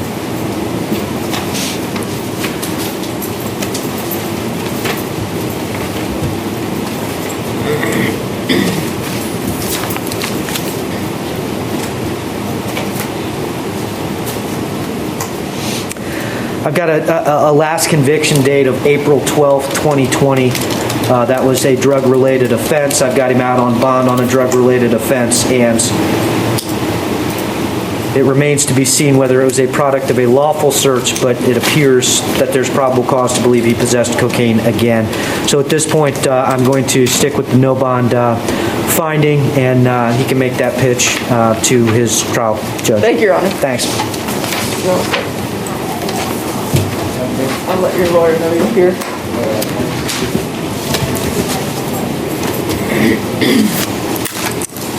Talisa Bass. You, Miss Bass? I can hear you through the mask. Lisa Bass. All right. Thank you, Miss Bass.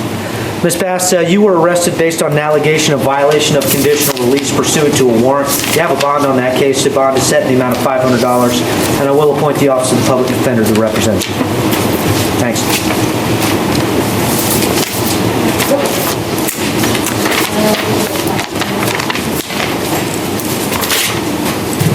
Good afternoon, Mr. Candelaria. Good afternoon, Your Honor. Mr. Candelaria, you were arrested based on an allegation of burglary of an occupied structure, possession of burglary tools, use of an anti-shoplifting control device, and petty theft with 2 prior convictions in 2021 CF 2123. I have taken a look at the charging affidavit in this case. As to counts 2, 3, and 4, I find probable cause, and bonds will be set in the following manner. Bond is to count 2 will be set in the amount of $1,000, count 3 in the amount of $150, and count 4 in the amount of $150. State, I am somewhat confused as to the allegation of burglary of an occupied structure and the allegations in count 1. Apparently, and sir, you should follow your attorney's advice and not make any statements regarding any facts of the case. A review of the affidavit indicates that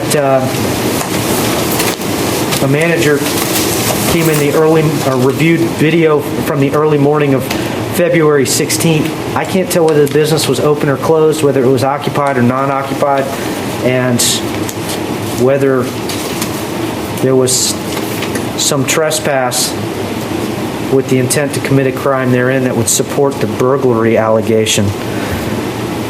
Any open to suggestions? From reading the affidavit, I agree, Your Honor. I believe we need a supplemental report. All right. So if the state could have just a 24-hour period to have an opportunity to get that from the officer. Granted. All right. Pursuant to statute, Mr. Candelaria, the state of Florida has an opportunity to get supplemental information from the law enforcement officers to substantiate the probable cause finding. I have granted that request. You're going to be recalled tomorrow in front of the initial appearance so much, judge. John. Either they're going to have it or they're not. So what are my charges now? Just right now, it's possession of burglary tools, use of an anti-shoplifting device, and petty theft with 2 prior theft convictions. If they can establish, I've never stole from there before, but yeah. No, I don't want you to talk about your history Right. or the facts of the case because you're being recorded. Yes, so tomorrow they'll bring you back, and either they're going to show probable cause for that burglary charge or they won't. So I can take a plea tomorrow for the misdemeanors, or it's possible. Okay. Well, I doubt it. Or They'll probably dismiss it. Let me listen.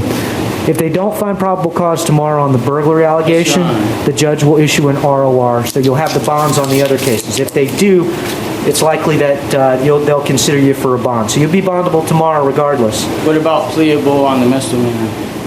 That's something you want to discuss with your attorney because they may not just drop the burglary charge. Well, I know it's not burglary. Okay, well, I don't want you to talk about any of the facts. No more statements, all right? Yep. Do you want to just stay the bond on count 1 in the meantime? Because I can't leave it blank. Unless you want to hold him open. He's technically entitled to it there. So do you want to stay it or? Yeah, I'll stay it, I guess, with 24 hours recall to make a probable cause reset determination. it for tomorrow when I know they're going to ask. Okay. Other bonds remaining as previously stated, Your Honor? Yes. Thank you, Judge. That way, if he decides to bond out tonight, he's still able to, I guess. Understood. Yeah, so that's only on count 1 where it stayed. You Gotcha. still changed it on the other ones, right? Okay. Yeah, there were amended bond conditions, Madam Pretrial Release Officer. What did I announce? Count 2 was 1,000 and count 3 and 4 stayed. Thank you, Madam. Thanks. Demetria Childers. Bonded, Your Honor. Thank you. Are you Mr. Clayton? Yes, sir. Good morning. Good afternoon, Mr. Clayton.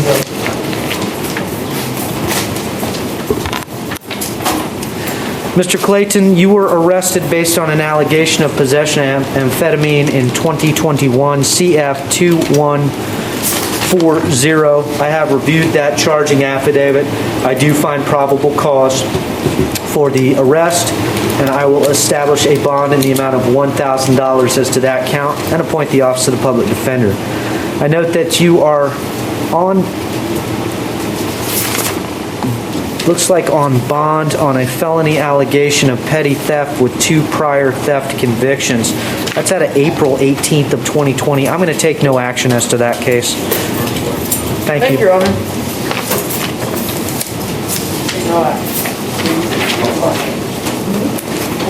Bakari Hayes. Non-restricted movement, Your Honor. I'm sorry? Non-restricted movement. Thank you. I'm going to appoint the Office of the Public Defender for Mr. Hayes on 2021 CF 2121. Would you like for Mr. Hayes to be recalled, Ms. Taylor, or would you like the court to make the probable cause determinations upon a waiver. We can go forward, Judge. All right, the court will accept a waiver of Mr. Hayes' appearance. He's charged with 11 charges. I'm sorry, 10 charges on this case. Did we see Mr. Hayes yesterday on the possession of a firearm? Yes, Your Honor. You heard the previous case yesterday. Yeah, I think we addressed 2021 CF2086 yesterday. So he's got 10 charges in 2021 CF2121. One is trafficking in 400 grams or more of methamphetamine. Court finds probable cause, bond set in the amount of $250,000. Second charge is possession of methamphetamine in excess of 10 grams. Court finds probable cause, sets bond in the amount of $1,000. Count two. Count three, sale and delivery of MDMA/ecstasy. The court finds probable cause, sets bond in the amount of $1,000. There's a possession of methamphetamine that seems to be subsumed in the first charge, so I'm going to ROR him on that charge. There's a sale and delivery of cannabis within 1,000 feet of a school. I read the charging affidavit. Doesn't seem to be any supporting documentation to support sale, intent to sell or deliver, so he's going to be ROR'd on that count. Possession of cannabis, court finds probable cause, $500. Sale and delivery of cannabis with, I don't even know what that is, with constructive, that's within 1,000 feet of a school. There was no evidence to support that, so he'll be ROR'd on that case. And 3 counts of possession of drug paraphernalia would be $500 as to each count. Okay. I'll appoint the Office of the Public Defender to represent your interests. So 250. 4, 5, and 7. You found no PC. 7, no PC. Yep. Right? Yep. Okay. Thanks. You, Mr. Hill? Yes, sir. Good afternoon, Mr. Hill. Good afternoon. Thank you. Mr. Hill, you were arrested based on an allegation of possession of alprazolam. I find probable cause for that arrest. The court's going to set bond in the amount of $500, and I'll appoint the Office of the Public Defender to represent you. Thank you.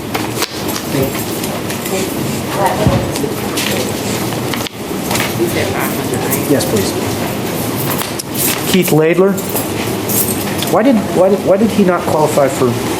Your Honor, it appears that he doesn't have any criminal history. During the interview, the defendant stated that he was planning to bond out and turn down any type of supervision, but the fact that he's still incarcerated leads me to believe that perhaps the bonding fell through. Okay. I don't think he wanted PTR. Okay. Got a straight on then. Thank you, though. You, Mr. Laidler? Yes, sir. Good afternoon, Mr. Laidler. Good afternoon. Mr. Laidler, you are before the court based on allegations of carry a concealed weapon, possession of controlled substance, and grand theft, 3rd degree, of a firearm. You've got no prior history. Surprisingly, you qualify for pretrial release. I find probable cause for your arrest. I'm going to release you to pretrial release with the special conditions that you not possess any weapons or firearms, that you not consume any alcohol or illegal substances, that you be randomly tested for any drugs or alcohol as a condition of your pretrial release, and I will appoint the Office of the Public Defender to represent you. Thanks. Excuse me. Bless you. Okay.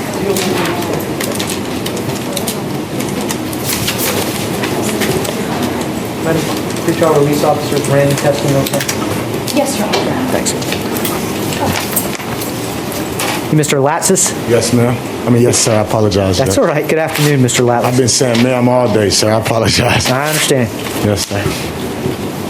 All right, Mr. Latsis, you have a number of offenses, one out of our county and then a bunch out of another county. Here you have a allegation of no valid driver's license. I find probable cause for that arrest and will set bond in the amount of $500. Can I say There's something? also...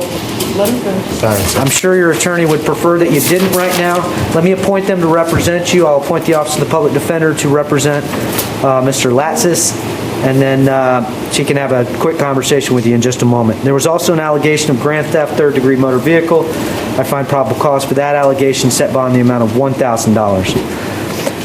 As to your out-of-county issues, you have a ton of out-of-county issues, and that is, I'm not sure, do we know what county that's out of? That's out of Miami-Dade County. There's 1, 2, 3, 4, 5, 6, 7, 8, 9 warrants out for you. Your bonds are set in the following amounts. As to warrant number 1, it's $30,000. As to warrant number 2, it's $15,000. As to warrant number 3, it is $5,000, I think. Is it $5,000? Yeah, $5,000. As to warrant number 4, it's $30,000. As to warrant number 5, it's $5,000. As to warrant 6, 7, that's $1,000 each. Warrant number 8 is $15,000, and warrant number 9 is $30,000. I have no idea what that totals up to, but it's a lot. Can I write it down, sir? Yeah, well, you're going to get some paperwork.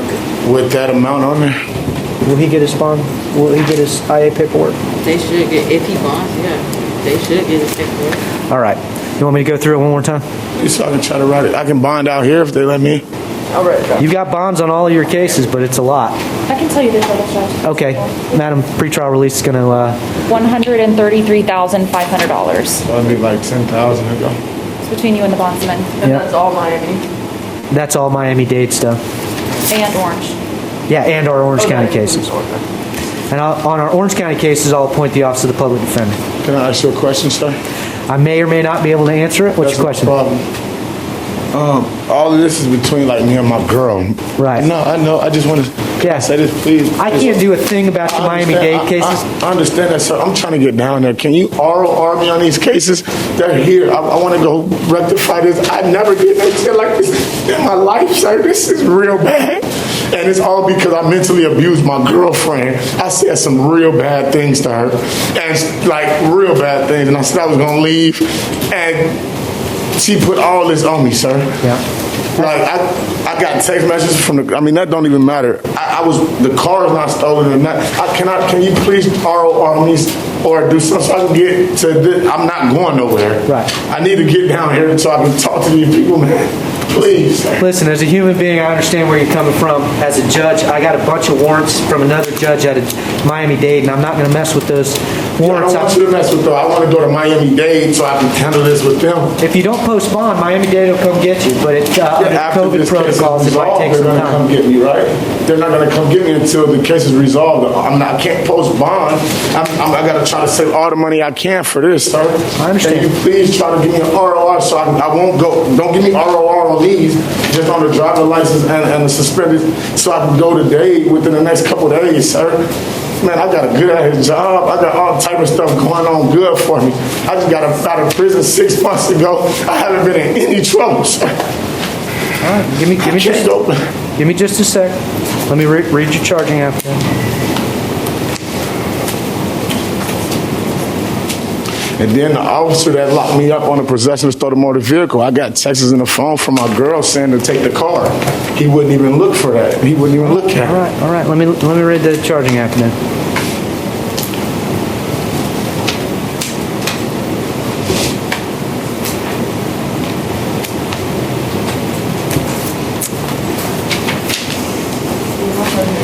Yeah, based on a review of criminal history, I'm not going to be able to help you out on the Orange County bond. So you're bondable on these cases, and I'll appoint the Office of the Public Defender.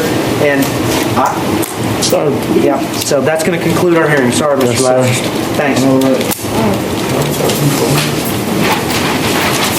have your PD give you a call, so they can give her a call and see what she wants to do. Today? Well, yeah, probably. I don't know what you're saying,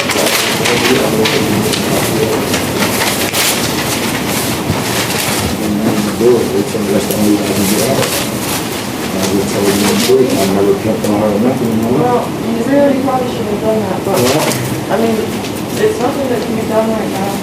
So I'll let your attorney know it can see you, okay? Nope, not yet. Sorry. Yeah, Domingo Lopez is on restricted movement. All right, thanks. Court's going to appoint the Office of the Public Defender in 2020 CF 7488. I think they're probably already appointed on that case. There was a capious warrant for failing to appear for a competency hearing on January 25th. Judge that made that determination and had the best information, more than I do, issued no bond. He's going to remain on no bond. And if the PD's not previously appointed, they're appointed now. She waived, right? Oh, I didn't ask.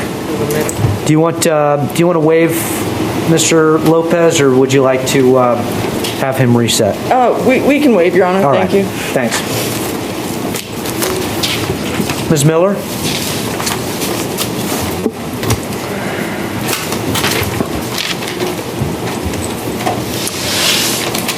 Madam Pretrial Release Officer, I had another case on this one, 2021 CT 1415. Yes, Judge. Was that on your face sheet? Yes, Judge. The case number just hadn't populated yet into the system, so the last charge, the moving traffic violation, I see it. is associated with that case. I got it, thanks. Ms. Miller, good afternoon. Ms. Miller, you have a number of issues before the court. The first being an allegation of driving while license suspended. I do find probable cause for that allegation in 2021 CT 1415. The bond in that case will be set in the amount of $500.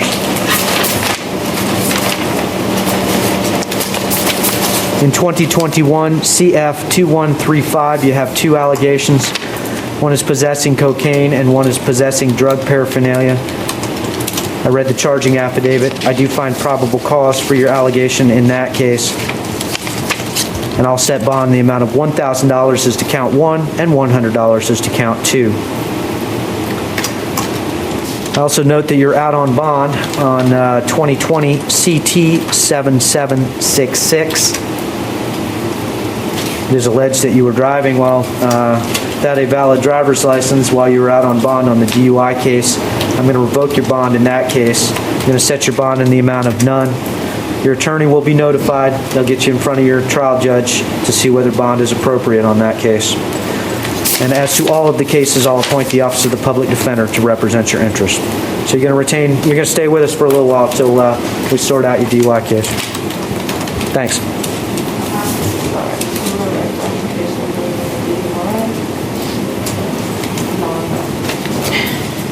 Whoever the attorney is, I don't know who it is, but I'll let them know that you're stuck.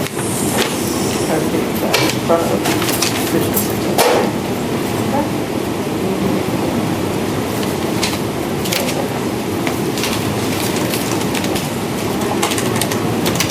Mr. Muhammad? Good afternoon, Your Honor. Good afternoon, Mr. Muhammad. Mr. Muhammad, you were accused of two new law offenses in 2021 CF 2136 and 2021 MM 1260.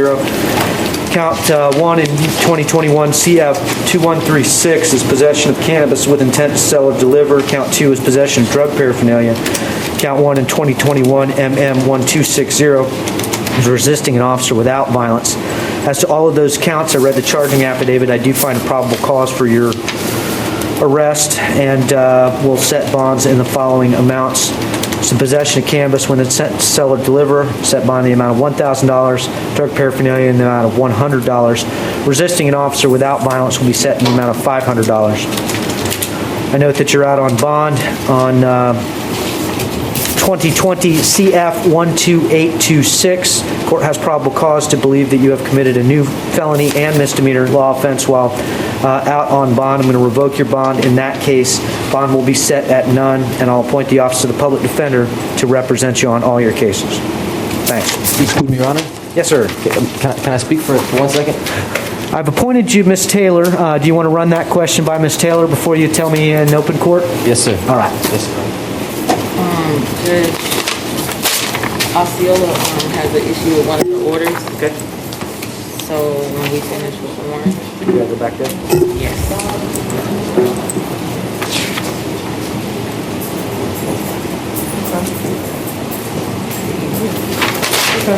I printed out the email.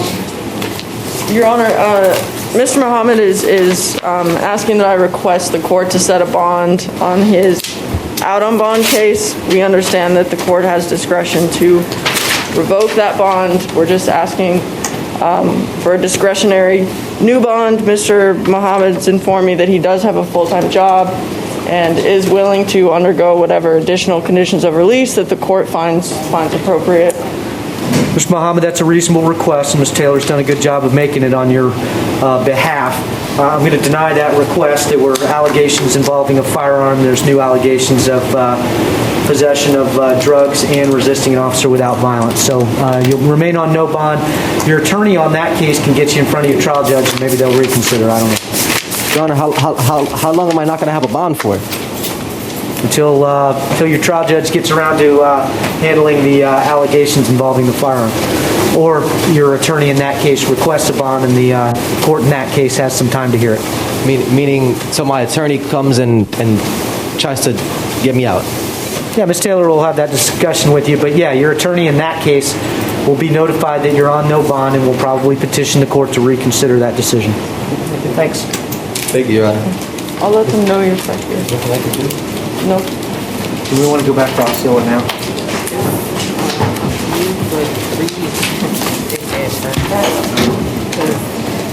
They said, you said he was not on bond on ROR, but they're saying that it's PCR.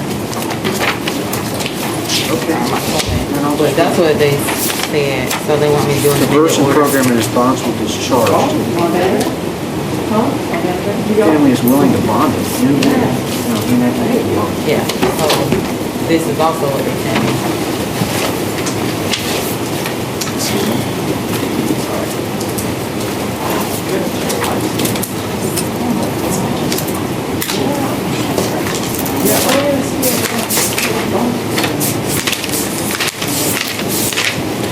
I need to return to Osceola County real quick. I don't know how to fire that up again.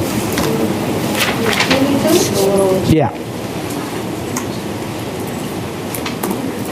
I'm gonna email them.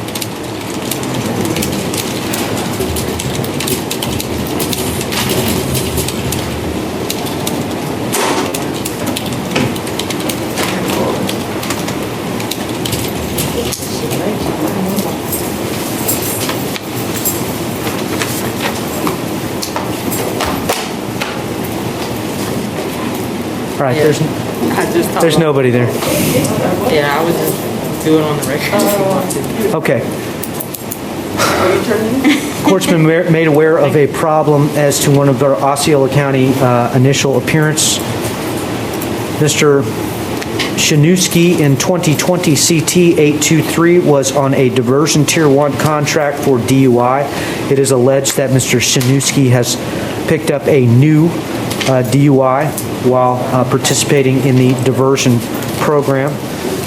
Mr. Shinuski is on some form of release to participate in the diversion program in his case 2020 CT 823, be it pretrial release or be it ROR. That release is revoked and the new bond is set at none.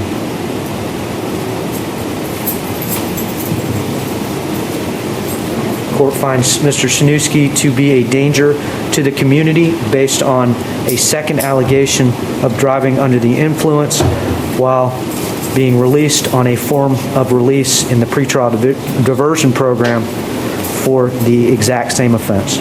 That will conclude this hearing. Next. We got fancy with the TV. What was that? Mr. Neal? I think I was up to Mr. Neal. You refused? Okay. Well, Mr. Neal can see the IA judge tomorrow. It's a reset for tomorrow? Yep. Ronaldo Filbert. Good afternoon, Mr. Filbert. Good afternoon, Your Honor. Mr. Filbert, you are accused of 2 counts. Count 1 is carjacking with a firearm. Count 2 is aggravated assault with a firearm. I'll appoint the Office of the Public Defender to represent your interests. I have read the charging affidavit. I do find probable cause for the allegations. Your first count is a crime that is punishable by a maximum sentence of life in prison. As such, you're going to get no bond today. You'll remain on no bond as to that count. As to the aggravated assault with a firearm, your bond will be set in the amount of $7,500. Special condition of any bond will be you're to have no contact with the alleged victim. You're not to return to the scene where this occurred. You are to possess no weapons or firearms as a condition of any bond. And I'll appoint the Office of the Public Defender to represent you. No bond and $7,500 is to count 2. No contact, no return, no weapons. You with me? I got all the other conditions. I just All right. didn't get the bond. Your attorney will be out to talk to you about what your options are. Thank you. Judges, is the court making a finding as to proof evident presumption great? It's not required at IA, and that will be a determination for the trial judge at an evidentiary hearing. Thanks. Is this private counsel? Where is, they just told me get this thing on. I gotta pull this case. Ben Smith.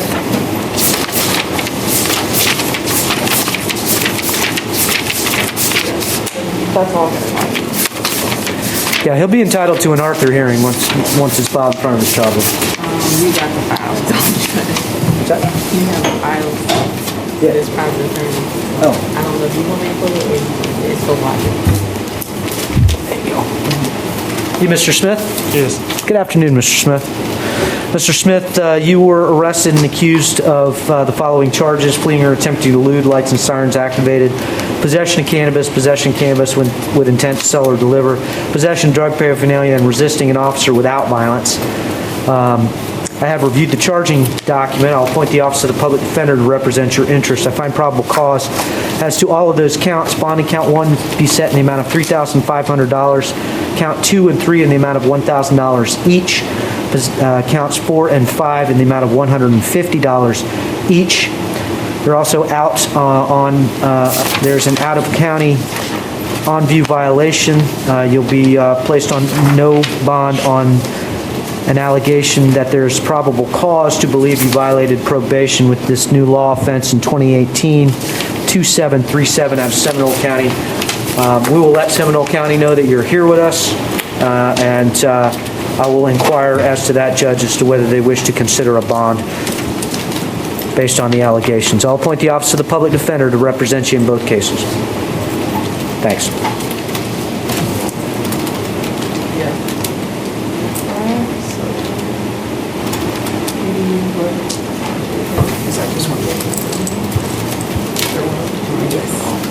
Thanks. Corrections, may I have Mr. Jacob Watkins next? After this young lady, could I have Jacob Watkins? Thank you. All right. Ma'am, your name, please? Faith Warrington. Thank you, Ms. Warrington. Ms. Warrington, you were arrested based on an allegation of battery on a law enforcement officer and battery. I took a look at the charging affidavit. I do find probable cause for both of the allegations. Bond in count 1 is going to be set in the amount of $1,000 as to count 2 in the amount of $500. I noted that there was a local PTR violation, but I didn't see it in the packet. Do we have any information on that? There's a detainer for a local warrant to be served. It just hasn't been served yet, Judge. Does it have a bond? $2,000, Your Honor. How much? $2,000. We've also got a warrant for violation of pretrial release. It's bondable with a $2,000 bond. So you got bonds on all of your charges, and I'll appoint the Office of the Public Defender to represent you. So they would just be all put together for the bond? Yeah, you've got $2,000 on the violation of pretrial release, and $1,000 as to count 1, and $500 as to count 2 on the new offense. Yes. Thanks. Thank you. Right. Thank you. Oh, excuse me. No, that wasn't. Yeah, I changed my mind. Sorry. Okay. That was my note. Making sure. Good afternoon, Your Honor. Kevin Moransky, representing Mr. Watkins. Mr. Moransky, is that correct? Moransky, yes, sir. Right, I entered a notice of appearance today, so I don't know if it's in the system yet. All right, thank you. Mr. Moransky, your client, Mr. Watkins, is present. He has a number of issues with the court today. First is a new law offense in 2021-8918. Has 3 allegations. Count 1 is DUI, driving under the influence. Count 2 is refusal to submit to a DUI test. And count 3 is driving while license revoked as a habitual traffic offender. I'm sorry, driving while license revoked. I'm not sure if it's as a habitual traffic offender. Your Honor, just to be clear on that case number, the case numbers I have are 21 CT, 14, 12, 13, and 14. Yeah, we have arrest numbers probably. I don't think they've been assigned case numbers. You're correct.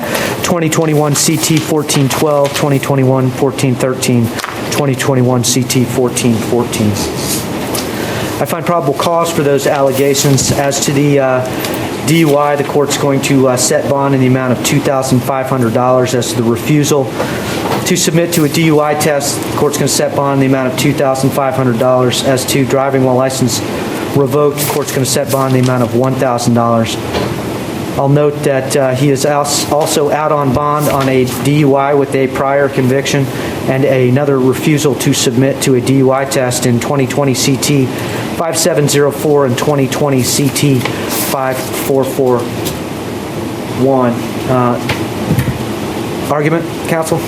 Your Honor, yes, that is correct. He is out on bond, on surety bond, real bond, but he has a surety bond in both of those matters that he's posted. He has retained private counsel who's present today. I'm representing him on those matters as well. He has significant ties to the community. He works 40 hours a week approximately. His family lives in the community, and he just wants to get all this behind him. All right, thank you. Based on the allegations contained within the new charging affidavit, I do find Mr. Watkins could be a danger to society. He has continued to drive while being alleged to have been impaired. He has committed a new law offense with the same allegations while out on bond on 2 separate cases, and the court is going to revoke his bond in those cases, set bond in the amount of none, and you can petition the trial judge to reevaluate that decision. Okay, thank you, Your Honor. Thank you. That's all I have before the court. May I be excused? Yes. Thank you.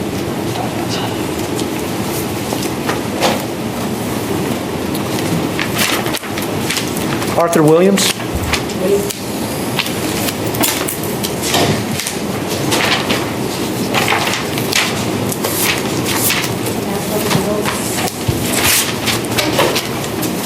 Good afternoon, Mr. Williams.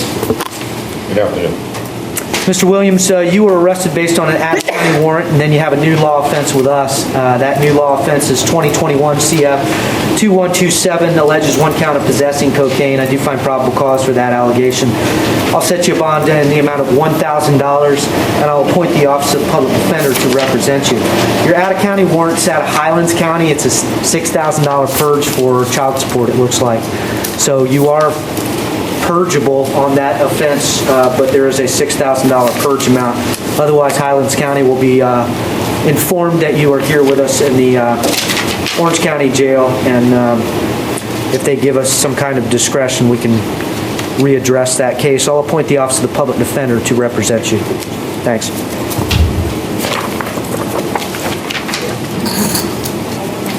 This is Ben Smith. I don't know if I did that one to you too.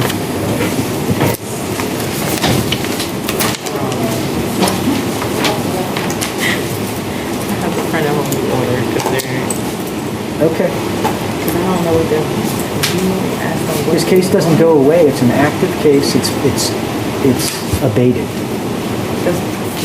know, but I don't know what they want you to do or not do with the case. Because I put on the but they're saying it's not on the trial. But I put it on do you want me to just leave it blank? And I'm not sure if you have a ball and know you guys should judge what they is trying to say exactly. If this is the main order I'm thinking, because you want to have no bond. Set it for tomorrow. in Osceola County for IA. Guess who's the IA judge is? This will probably be To be recalled tomorrow.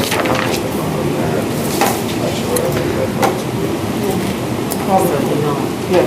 But you still want them to be able to bond. I'll let them know you're here. No, I don't want him to bond out. So It's not my case, but whoever's case it is, I'll let them know. Do you want to change this to no until you see him tomorrow? Or do you want me to put in a new order, hold him until tomorrow? Hold and then put that case number. Okay. Hold without bond on that case number. On this one, on the 823 that we know. Okay. You Mr. Hernandez Rivera?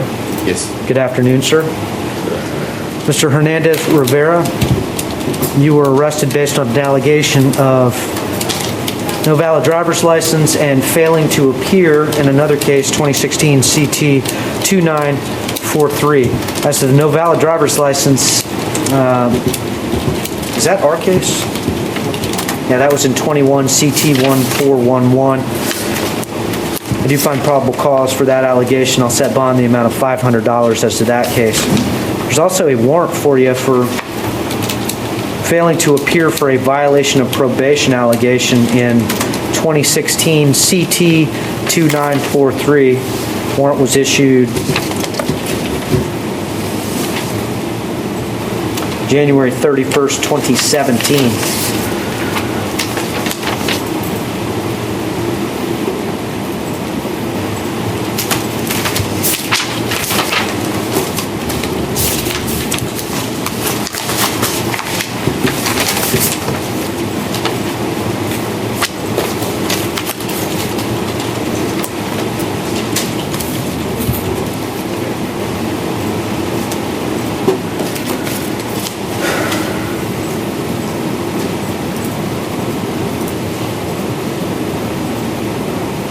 Looking at your criminal history, it is alleged that you have 5 failures to appear.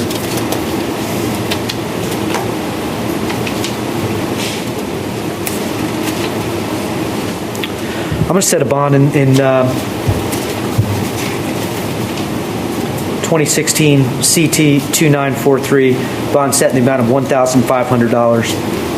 And I'll appoint the Office of the Public Defender on that case as well. You're bondable on both your cases, but if you miss court again, they're just going to go arrest you again. So make sure you find out when you have court.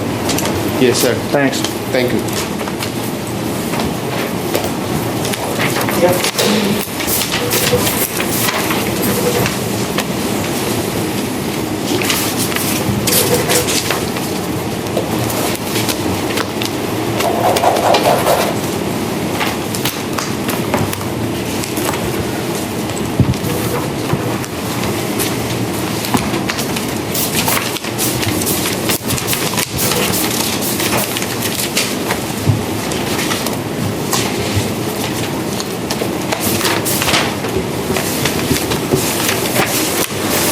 Mr. Chung? Thank you. Court will appoint the Office of the Public Defender to represent Mr. Chung's interest, 2021 MM107. Find probable cause for the allegations. Ms. Taylor, do you wish to waive or have Mr. Chung reset? Do we know if this is something that the state would make an offer on at IA?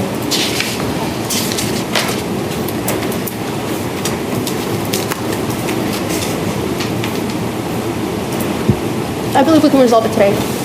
Okay, then I'd ask for him to be reset.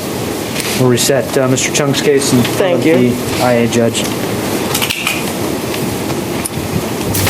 Terrell Cook. Also mental health.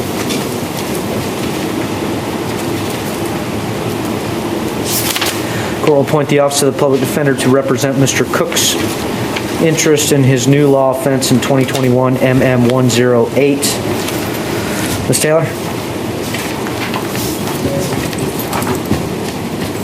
I'd ask for this to be reset, Your Honor. We'll reset Mr. Cook tomorrow. My judge is going to love me.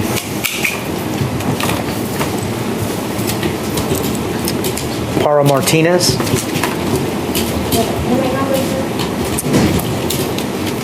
I don't know if I have an inmate number for you. I got a case number.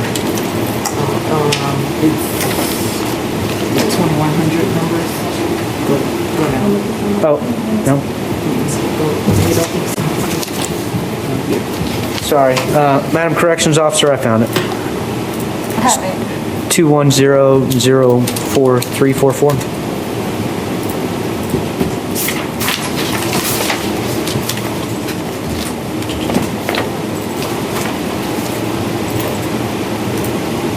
Bonded, Your Honor. Bonded, thank you. Mr. Snyder. Good afternoon, Mr. Snyder. Mr. Snyder, you were arrested based on the allegation of soliciting without a permit. Took a look at the charging affidavit. I do find probable cause for your allegation. Bond is entitled to a bond in the amount of $250. I note 19 prior misdemeanors. Your Honor, the state's inclined to make an offer today. If Your Honor would like to... What's the offer of resolution? Adjudication and a $200 fine. Credit time served. Ms. Taylor, I'll appoint the Office of the Public Defender to represent Mr. Snyder's interests. Do you want to have a discussion with what he wants to do? Sure. I kind of uncomfortable with the fine, given that he was panhandling. We'll certainly discuss it.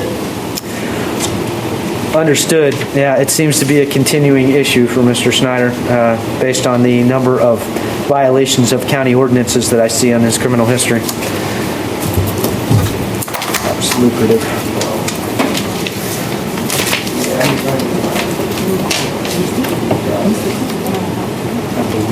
You'd like to resolve it, Your Honor. All right, thanks.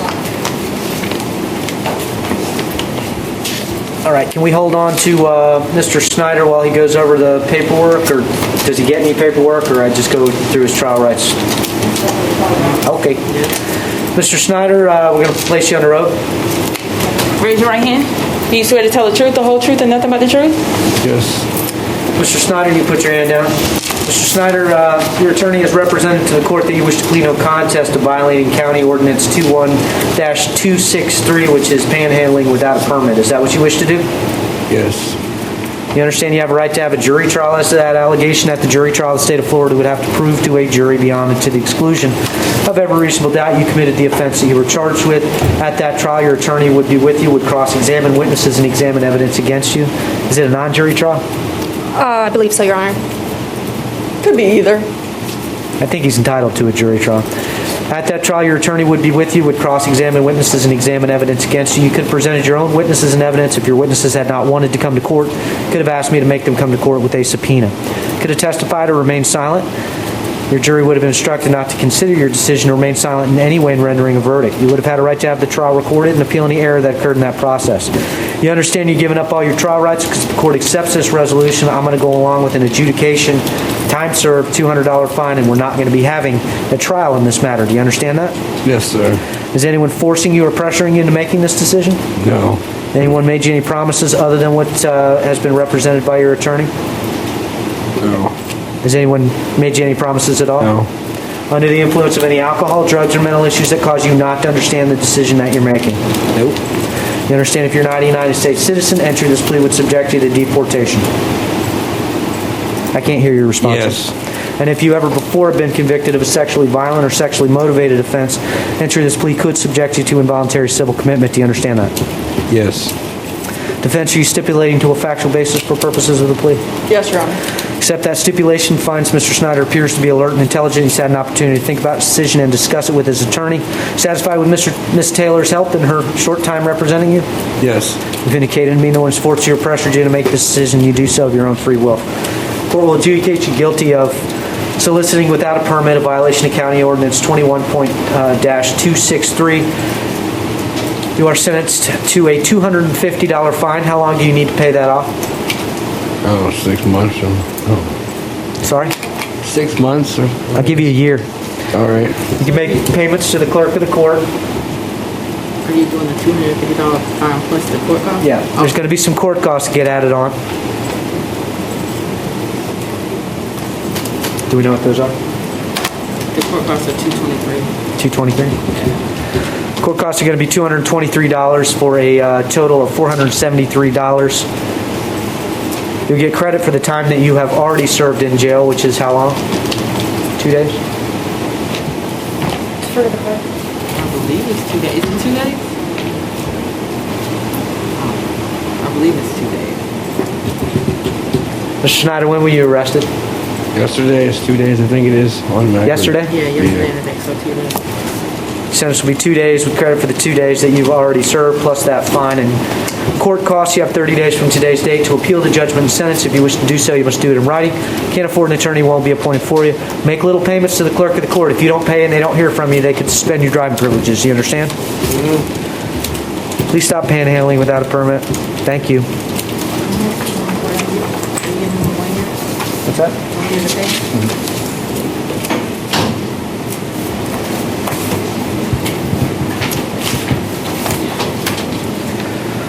Mitchell Struther.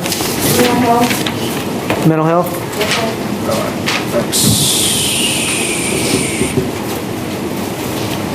Court's going to appoint the Office of the Public Defender to represent Mr. Struther's interests in 2021 MM 1253. Ms. Taylor, would you like him reset, or would you like to waive his appearance?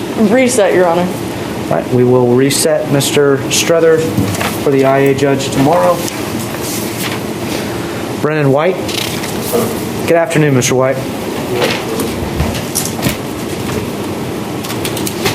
Mr. White, you were arrested based on an allegation of trespass on a property after a warning. Let's see what was going on with you. You're at the 5196 Lescott Lane address. I don't have any face sheet on Mr. White. Judge, can I give you my copy? Yes, please. That one. Thank you.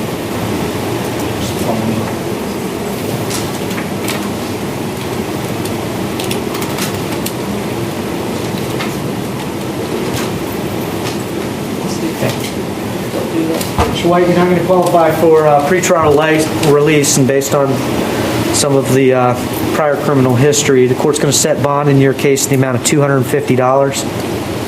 And as a condition of bond, you are not to return to 5196 Lescott Lane. We'll appoint the Office of the Public Defender to represent you. Your Honor, Mr. White would be interested in resolving the case if that's possible this morning. State, is there an offer on Mr. White's case? Yes, Your Honor, one moment.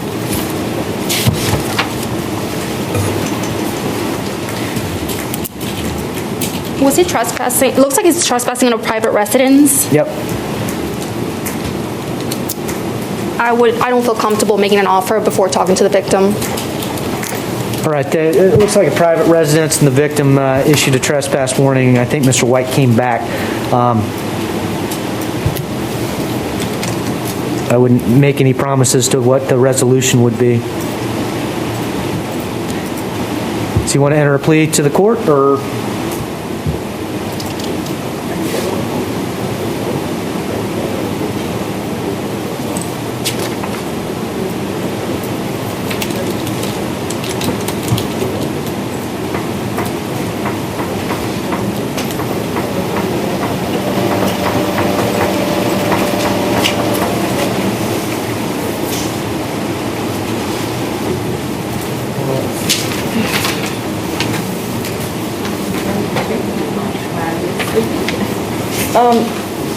Judge, my understanding, based on a new policy that's come out recently, that the state may be inclined to agree to ROR, given that this is a nonviolent offense.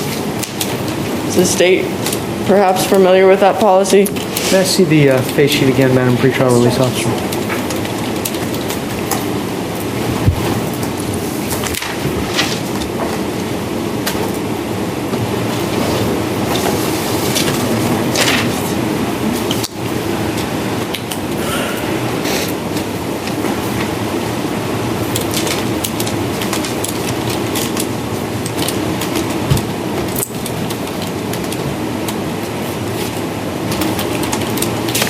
And just for the record, what I'm referring to would be the SA09 Community Health and Safety Plan that I believe went into effect this past week.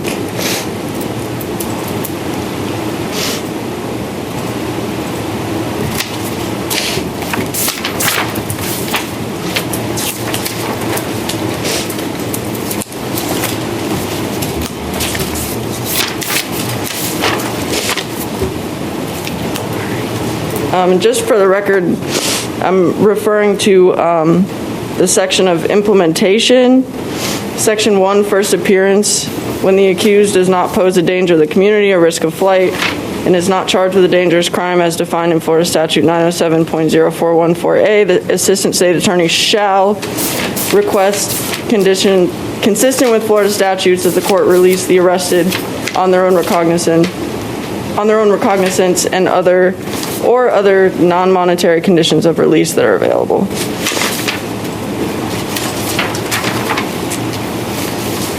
Your Honor, does he qualify for PTR? Does not. All right, doesn't appear that there's a recommendation at this time from the state. I can let Ms. Taylor, obviously astute to make the request. Mr. White has a recent disorderly in public, but he has past Florida convictions for escape or attempted to escape, allegations of violence, a out-of-state criminal history in Georgia that disqualify him. Is he employed?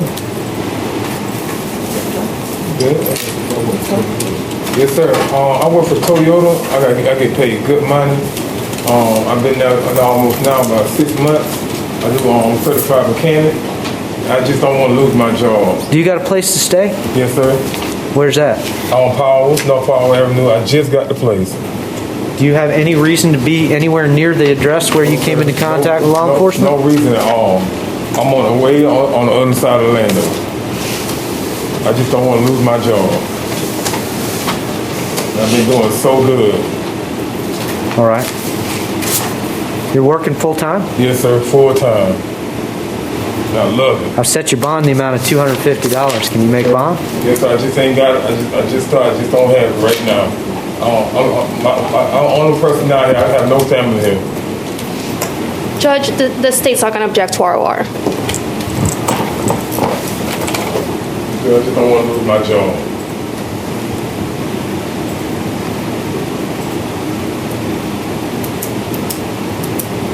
You have a bank account, Mr. White? No, sir.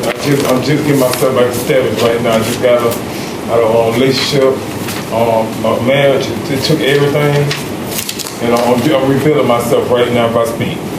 How long have you been with Toyota of Orlando? Oh, now about 6 months now. I just got my probation period and everything. Do they pay in cash? How do they pay you? No, sir. They pay me on check, but I just kept my check because I still paying over the bank to my past relationship. And I'm paying off things right now. So if I get a bank account right now, they'll snatch everything out their account. But right now, I'm doing so good, I just don't want to lose my job. Whatever condition you give me, I have to do. I have to do. I can't give you any conditions if I release you on ROR. So I'll lower your bond to $100 plus the condition that you not return to that location. I don't know if you got anybody on the outside that can. No, sir. Everybody in Georgia. Yeah, I can't. I'm not going to release you on ROR with your prior history with no restrictions. You can't go back to that place. So it's $100, and the PD is appointed.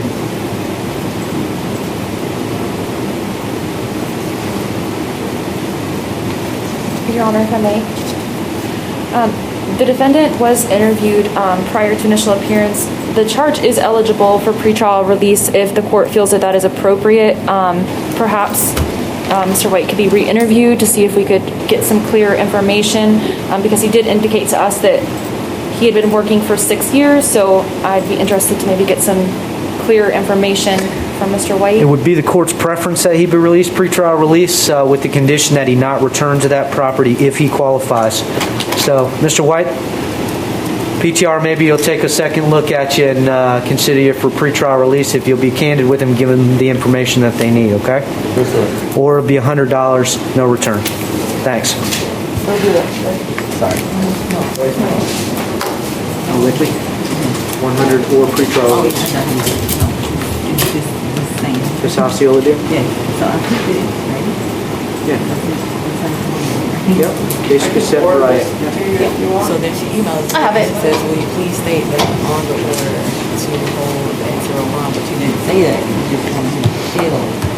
Yeah, he'll be held, just, Yeah. he'll be held without bond until I can see him. Just tell him what they need. See what So you want me to do another order for him? See to hold him answer bond on this case? Because I put this, you said this. Tell you what, just keep that language. They're either going to release him or they're not. I mean, I told them not to. If they release him, it's on them. I'm not going to keep going back and forth with the language. Just say that's the order of the court. Okay, thank you. Thanks. Mr. Wright? Yes. Good afternoon. Good afternoon. All right.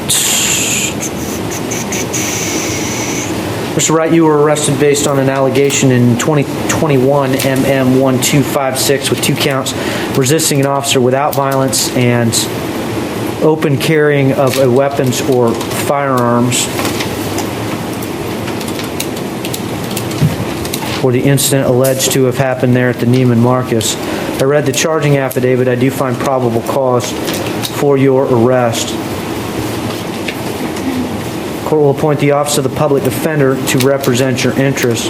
Your bond in count 1 is going to be set in the amount of $500. As to count 2 in the amount of $500, you're not to return to the Millennium Mall or the parking lot. And as a condition of your bond, you're not to possess any weapons or firearms. Thanks. William Capris or Caparis?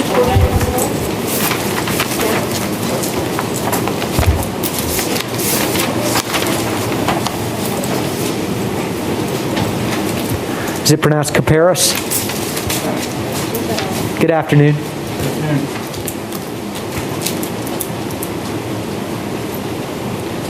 Can you tell me your name, sir? William Paris. Mr. Caparis, you were arrested based on an out-of-county warrant out of Seminole County. That's on case number 21256 CFA. Looks like a possession of methamphetamine allegation.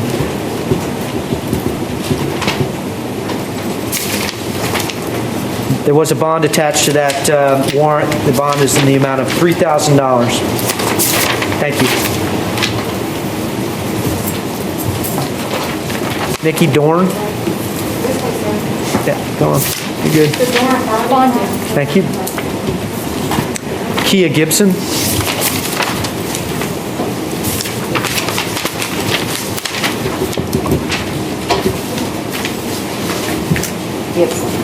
Gibson is in the hospital.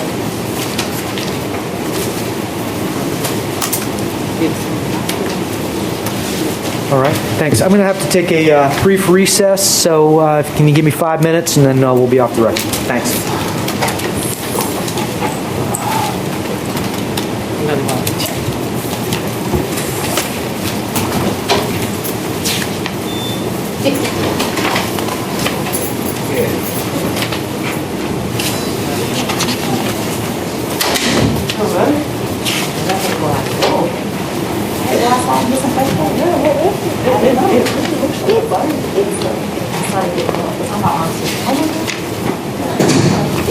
I started breaking out.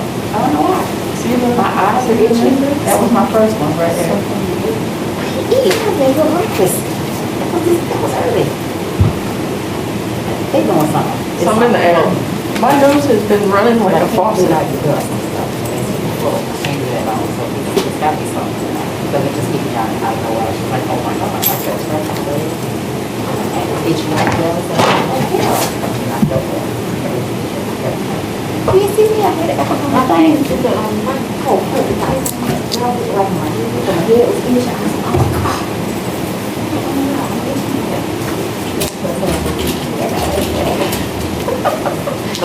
That Benadryl's finally kicking in. Thank They you. work really good. Those are the Walmart ones, and they're liquid. Yeah, I noticed They it was a work liquid really cap. good. Mine, And the they're one. not dropping. Oh, nice. The pink ones, they. Yeah, the pink ones. I carry both all the time. I have to have this. I use the pink ones to go to sleep sometimes. I'm ready to do this right now. This. I don't understand. Like, sometimes when I come in here, it's like something about the air. It's just like, it just starts running like a faucet. And it looks freaking terrible because I'm up here like,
Cook. Wasn't Cook mental health? Cook. Terrell Cook. Wasn't he mental health? Right? Yeah. Okay. She said. I thought so. Okay.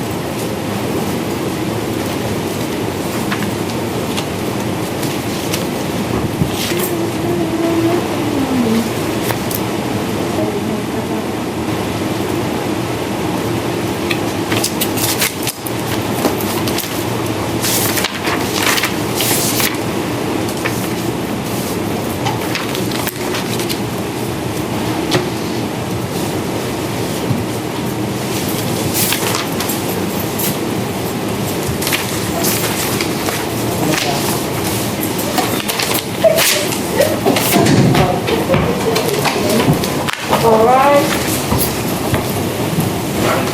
Thank you. Thanks. Gibson, they said it's in the hospital. Yeah. So usually what we do is reset within 24 hours. Okay, thanks. All right, Kia Gibson apparently is hospitalized. We're going to reset within 24 hours. Before 24 hours. Rhett Hopkins. He's unrestricted, sir. Thank you. Court's going to appoint the Office of the Public Defender to represent Mr. Hopkins' interests in 2019. No, those are all out of county. I'm not going to appoint the Office of the Public Defender on the out of county warrants. He has out of county warrants set at none. I guess we'll reset.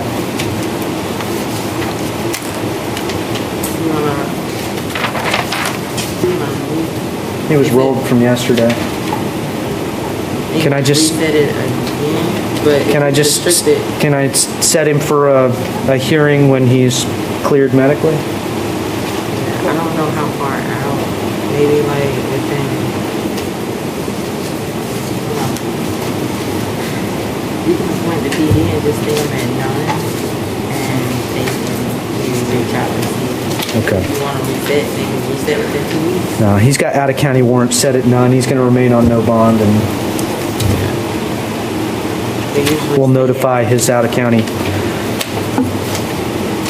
folks that he's here with us. Do you want to appoint the PD? Will they take him? Will you take an out of county warrant if he's in medical and can't be seen? Yes, we're actually, I guess, opening these cases and assigning them because of the Supreme Court order appointing us temporarily, so that'd be fine. Okay, I'll appoint the Office of the Public Defender on his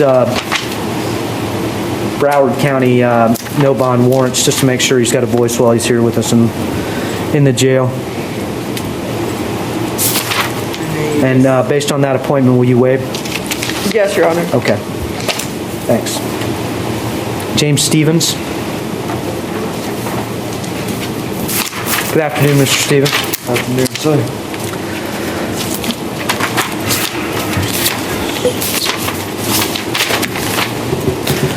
Stevens is with us on 2 cases. That's 2021 MM1233. Has an allegation of 2 counts. Count 1 is trespass on property after warning. Count 2 is resisting an officer without violence.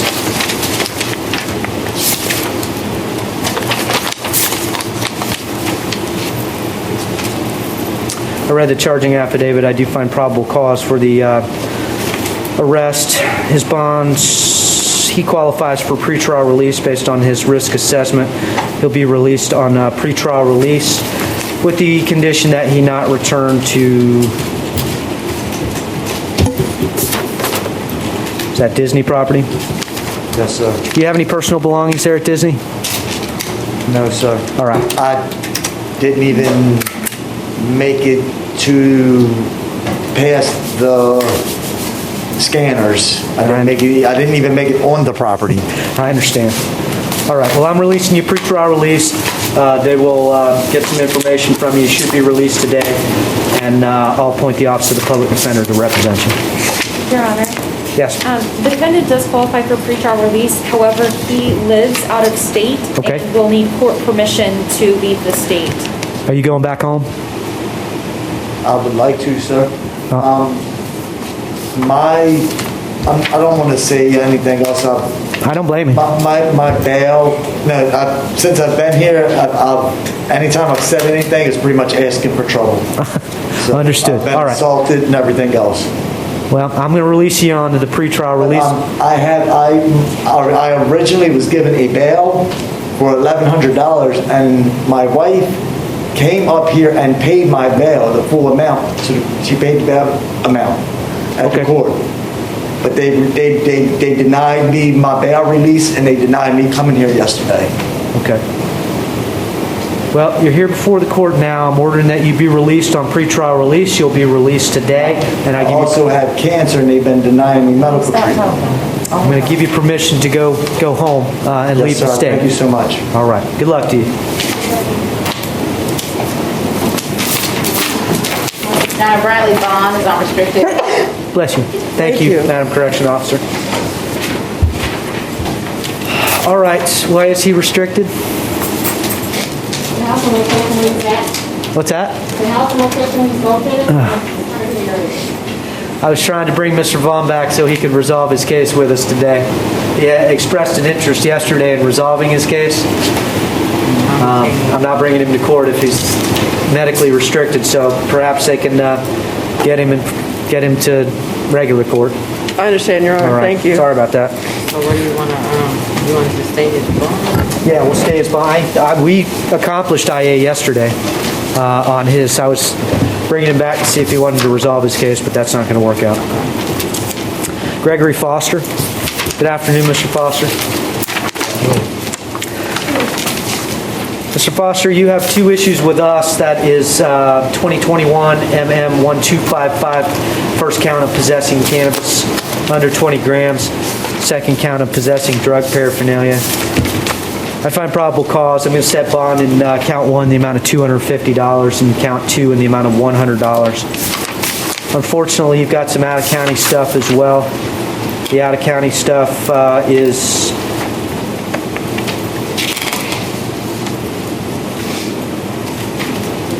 I'm sorry, it's a violation of probation allegation out of another county.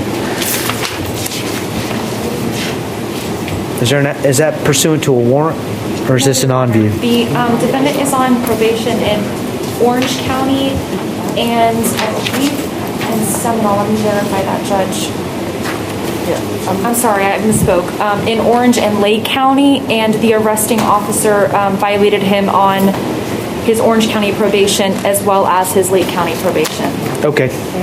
All right, there's been an on-view violation. I suspect that's violent felony offender of special concern based on the allegations. So you're not going to be granted a bond in your violation of probation on-view warrants. And your attorney will be appointed to represent you on the Orange County violation of probation as well as your new law offense. And the Lake County violation is currently no bond as well. So we'll let Lake County know you're with us, and your attorney is aware of the Orange County violation and your new law offense. Thanks. Your Honor, would the court be willing to ROR on the cannabis and drug paraphernalia charges, given the nonviolent nature? And I don't even think the state's prosecuting cannabis anymore, in addition to the policy that I noted for the record on the previous case. Yeah.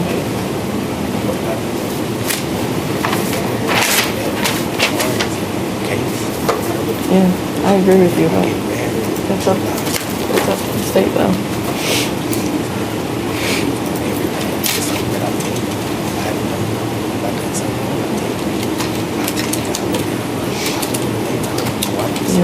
Do you have, what's your wife's information so I can verify the card? Yeah, the court finds a new law offense. I'll ROR him on the possession of cannabis, possession of drug paraphernalia allegations, but there's still an on-view violation to believe he's violated his probation, and he's not entitled to bond on those cases, so the bond will be set at none. Understood, Your Honor. Thank Thanks. you. Your Honor, the defendant has reporting requirements that he needs to be advised of on the record. Thank you.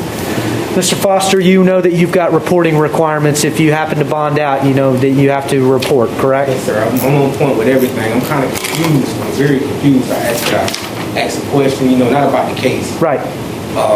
As you read, and she also read, it's cannabis. Right. But I am a medical patient, and I take care of that every month. Yep.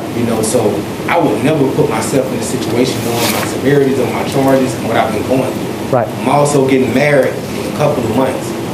As you can see, I'm a probation offender, sex offender, so it's like everything that I've been doing since I've been out is to stay on point and to stay free. Understood. But now me sitting in here is going to jeopardize all that, and I'm going to lose my house.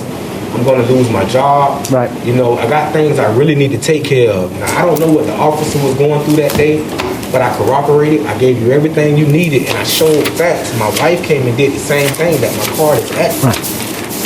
Well, now you're represented by an attorney that can deal directly with the state attorney and give them that information. I don't know whether they'll decide to find to issue a warrant based on a willful and material violation or whether they won't. That's going to be the state's decision. I don't get to participate in that decision at all. What I have done is ROR you on the new law offense. It is apparent that there is probable cause for a new law offense. Until that gets sorted out, I can't give you a bond based on the allegations that you're on probation because they qualify as a violent felony offender of special concern. So what does that leave me?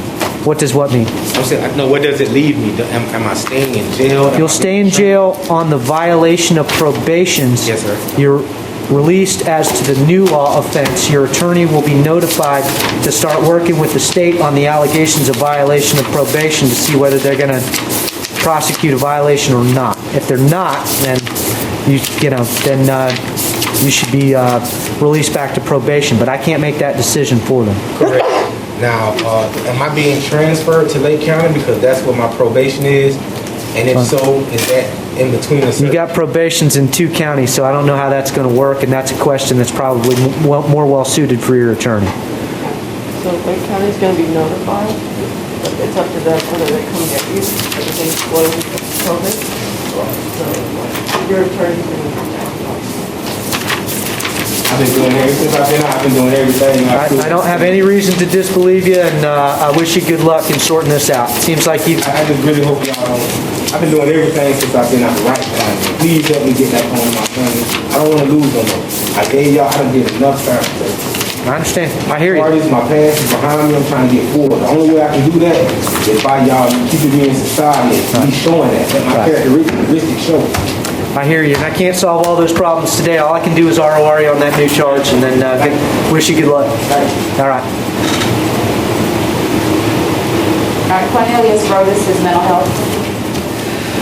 All right, thank you. I'll appoint the Office of the Public Defender in 2021, MO 245. Ms. Taylor?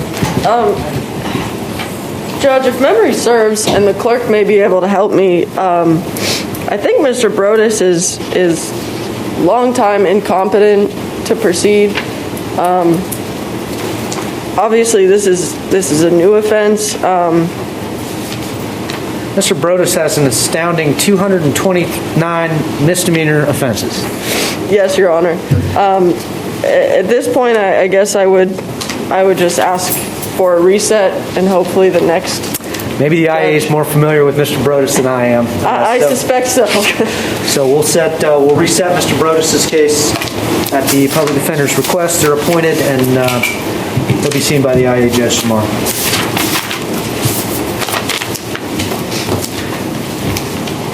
Mr. Durant? You Mr. Durant? Good afternoon, Mr. Durant.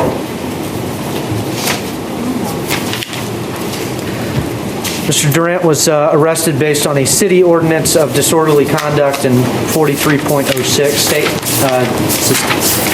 Office of the State Attorney have an offer of resolution for Mr. Durant? Yes, Your Honor. Just 1 moment.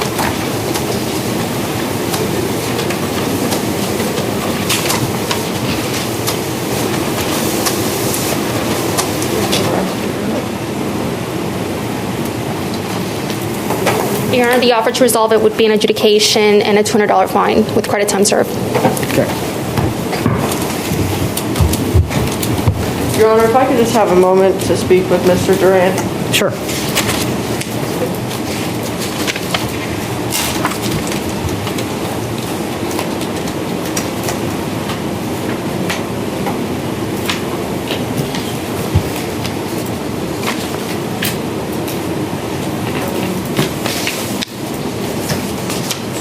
Judge, based on Mr. Durant's lack of criminal history, I'm a little hesitant to advise him to plead to something that's going to result in an adjudication on a misdemeanor. I'd just be inclined to ask for ROR at this point. I'll PTR him if he'll talk to PTR.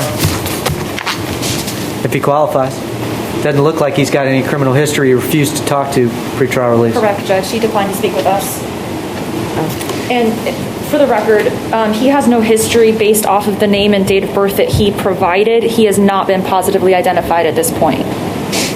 I'm not going to ROR him. So I will grant him a bond in the amount of $150 or pretrial release.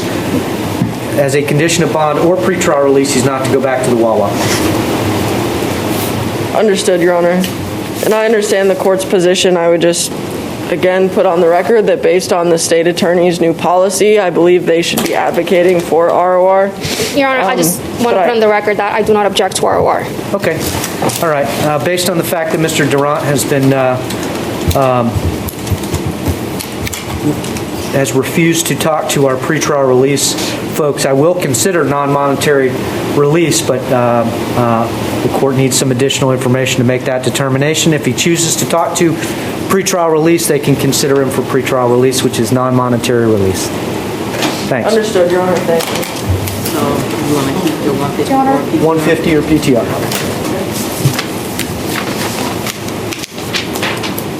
No return, correct, Judge? No return to Wawa. Thank you, Your Honor. That was the last of the cases that I had on my docket. Anybody have any unresolved matters?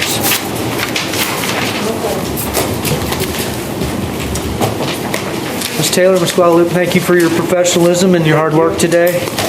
Thank you, court reporting. Thank you, Madam Clerk, Madam Pretrial Release Officer. Thank you, Judge. Thank you, Madam Corrections Officer. You're welcome. I will see you in 60 months.